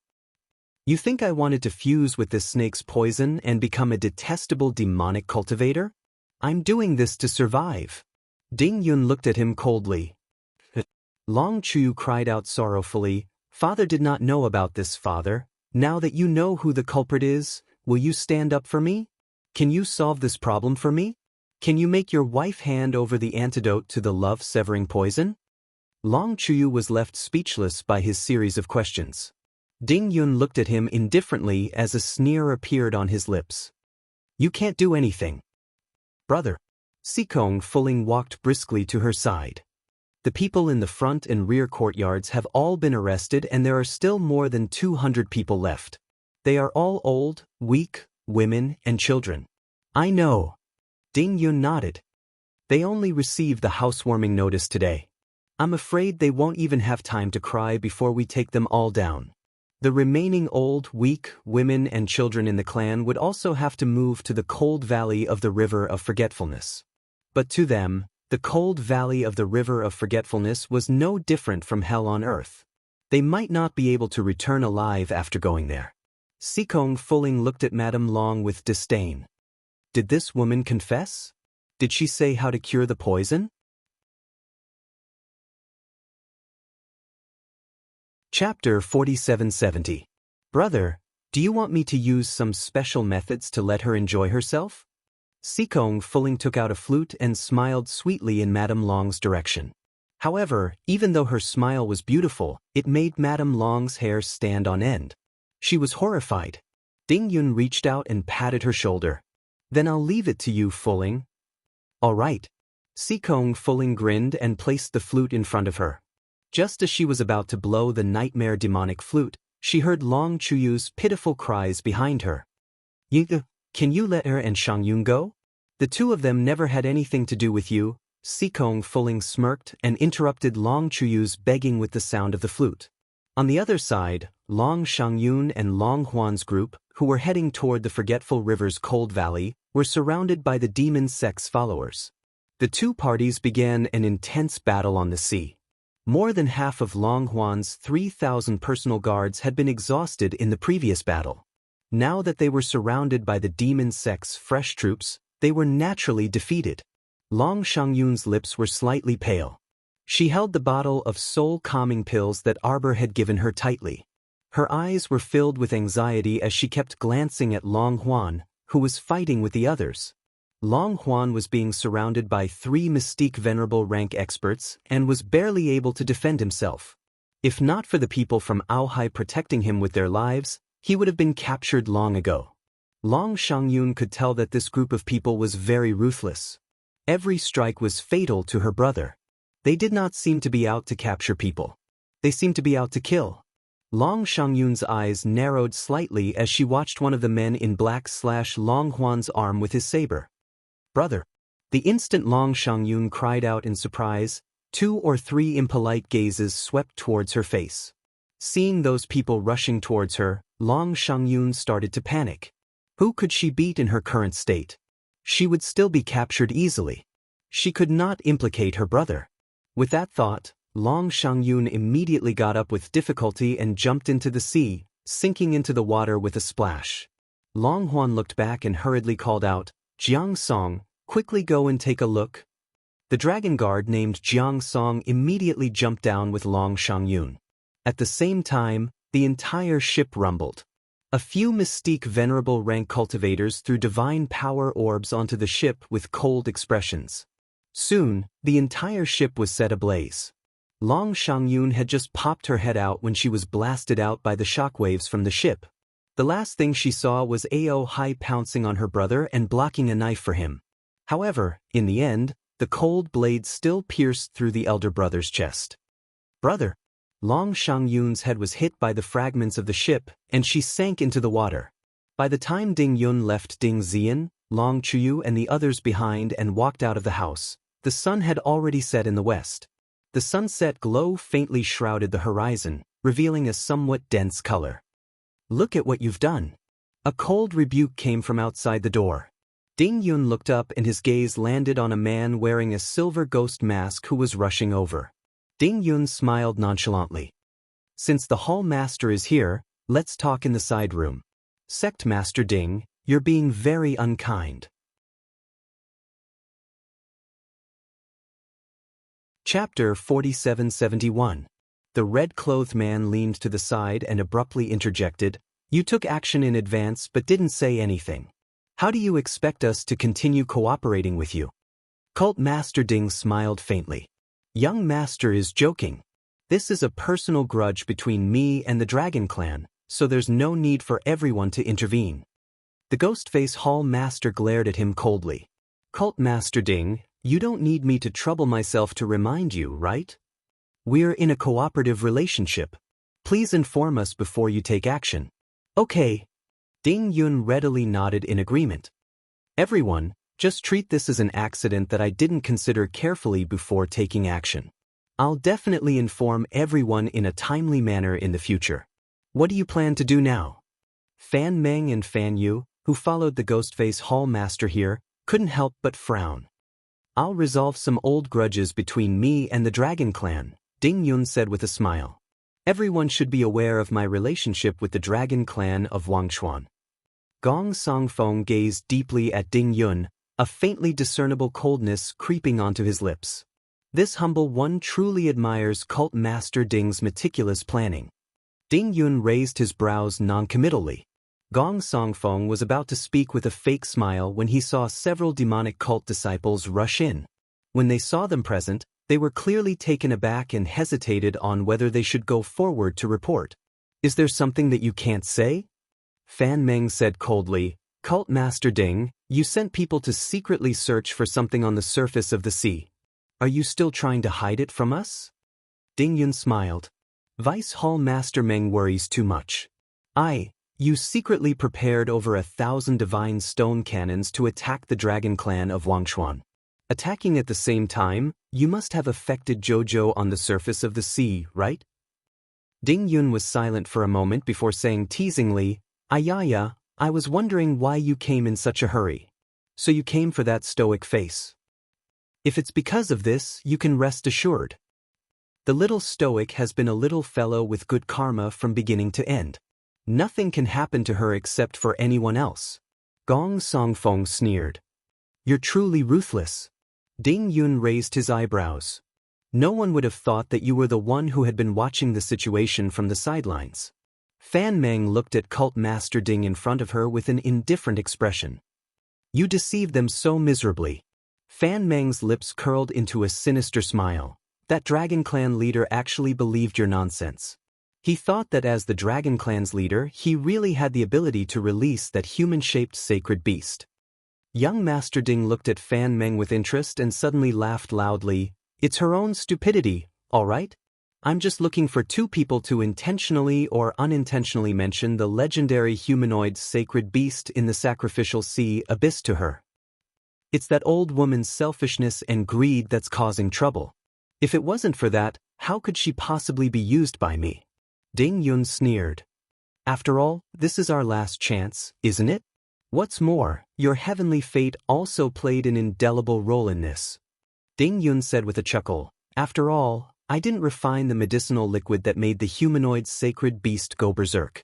It was provided by your organization. Speaking of which, the heavenly fate truly had many talents. It was truly surprising that they could refine a medicinal liquid that could make a sacred beast go berserk." Chapter 4772. If it weren't for your esteemed organization's top-notch frenzy-inducing medicinal liquid, I wouldn't have been able to do it. That bottle of catalytic medicine in the old hag's hands wouldn't have been able to accomplish anything, all right? What a joke. That old hag actually thought that her group of useless clansmen could really refine the ingredients needed to make the frenzy-inducing medicinal liquid from the holy beast Black Dragon? Ding Yun couldn't help but snicker. What a joke. The reason why the frenzy-inducing medicinal liquid in her hands could successfully make that snake-bodied and human-shaped holy beast go berserk was because he secretly replaced the original bottles of useless medicinal liquid for her. The reason why the frenzy-inducing medicinal liquid Long Qian threw out was due to the contributions of that group of genius alchemists from All-Seer. Fan Meng looked at young Sir Ding coldly. You're really quite ruthless. Back then, you secretly summoned that human-shaped holy beast in the dark in front of the little stoic. Weren't you worried that the holy beast would tear her apart? What do I have to worry about? Darkness flashed through young Sir Ding's eyes. Wouldn't someone risk their life to protect her? Not only Fan Meng, but Gong Songfeng's eyes also involuntarily narrowed. So, this guy was certain that Mo Lien would risk her life to save the little stoic? His true target was actually that crown prince of the divine province? Everyone looked at this cult master Ding, whose mind was full of twists and turns, in astonishment. Gong Songfeng was even more vigilant. He actually felt like he was asking a tiger for its skin when cooperating with this great cult master who was so adept at scheming. Ding Yun smiled faintly. See, I've told you everything. Then can you tell me where the little stoic went? He practically didn't need to summon those demonic cult disciples who hurried over for questioning to know that they definitely couldn't find the little fellow in the sea of forgetfulness. Could it be that this facial paralysis hid in his portable godly domain at the critical moment? This wasn't impossible, Ding Yun speculated inwardly. Fan Yu shook her head. We searched the surface of the sea but couldn't find any trace of her. It seems that she was thrown very far away because of that tremor. Fan Yu paused. Or perhaps, she returned to her portable divine realm? Ding Yun smiled faintly. I'm guessing that she probably went into hiding. This little guy was as cunning as a fox, slippery and hard to catch. Send people to search everywhere. Cult Master Ding sighed. No one knew where he had run off to. When Arbor regained consciousness, it was probably night time. Because when he opened his eyes, everything before him was pitch black. He hurriedly flipped over and sat up, vigilantly trying to pull out a ferrule from his conscious. However, as soon as he used his divine sense, he felt an incessant pain in his head, and he immediately became vigilant. When the little stoic recalled Master reminding her that she couldn't use her divine conscious for a while, she couldn't help but crease her brows. After groping around in her sleeves, the little stoic expressionlessly took out a bottle of soul-calming pills, poured out a pill, and tossed it into her mouth to chew. His eyes suddenly lit up. This pill was actually tangerine-flavored. It was strangely delicious. The door opened slightly, and she sensed someone approaching in the darkness. The little stoic groped around the low cabinet next to her pillow, casually picked up a bowl, and threw it at the newcomer. Who's sneaking around? That person clearly didn't expect the stoic to be awake and was caught off guard, almost getting hit in the head by the medicine bowl. However, she heard a crisp pop in the darkness, and a candle flame was lit. The little stoic was involuntarily startled when she saw the newcomer. It's you? You're tuning in to the Passion Pages YouTube channel. We're so grateful for your support, and don't forget to subscribe to join us on this incredible journey through captivating stories. Your generosity through donations truly makes a world of difference, as it's the primary source of revenue that allows me to expand and enhance this channel for you. Thank you from the bottom of my heart for being a part of this adventure.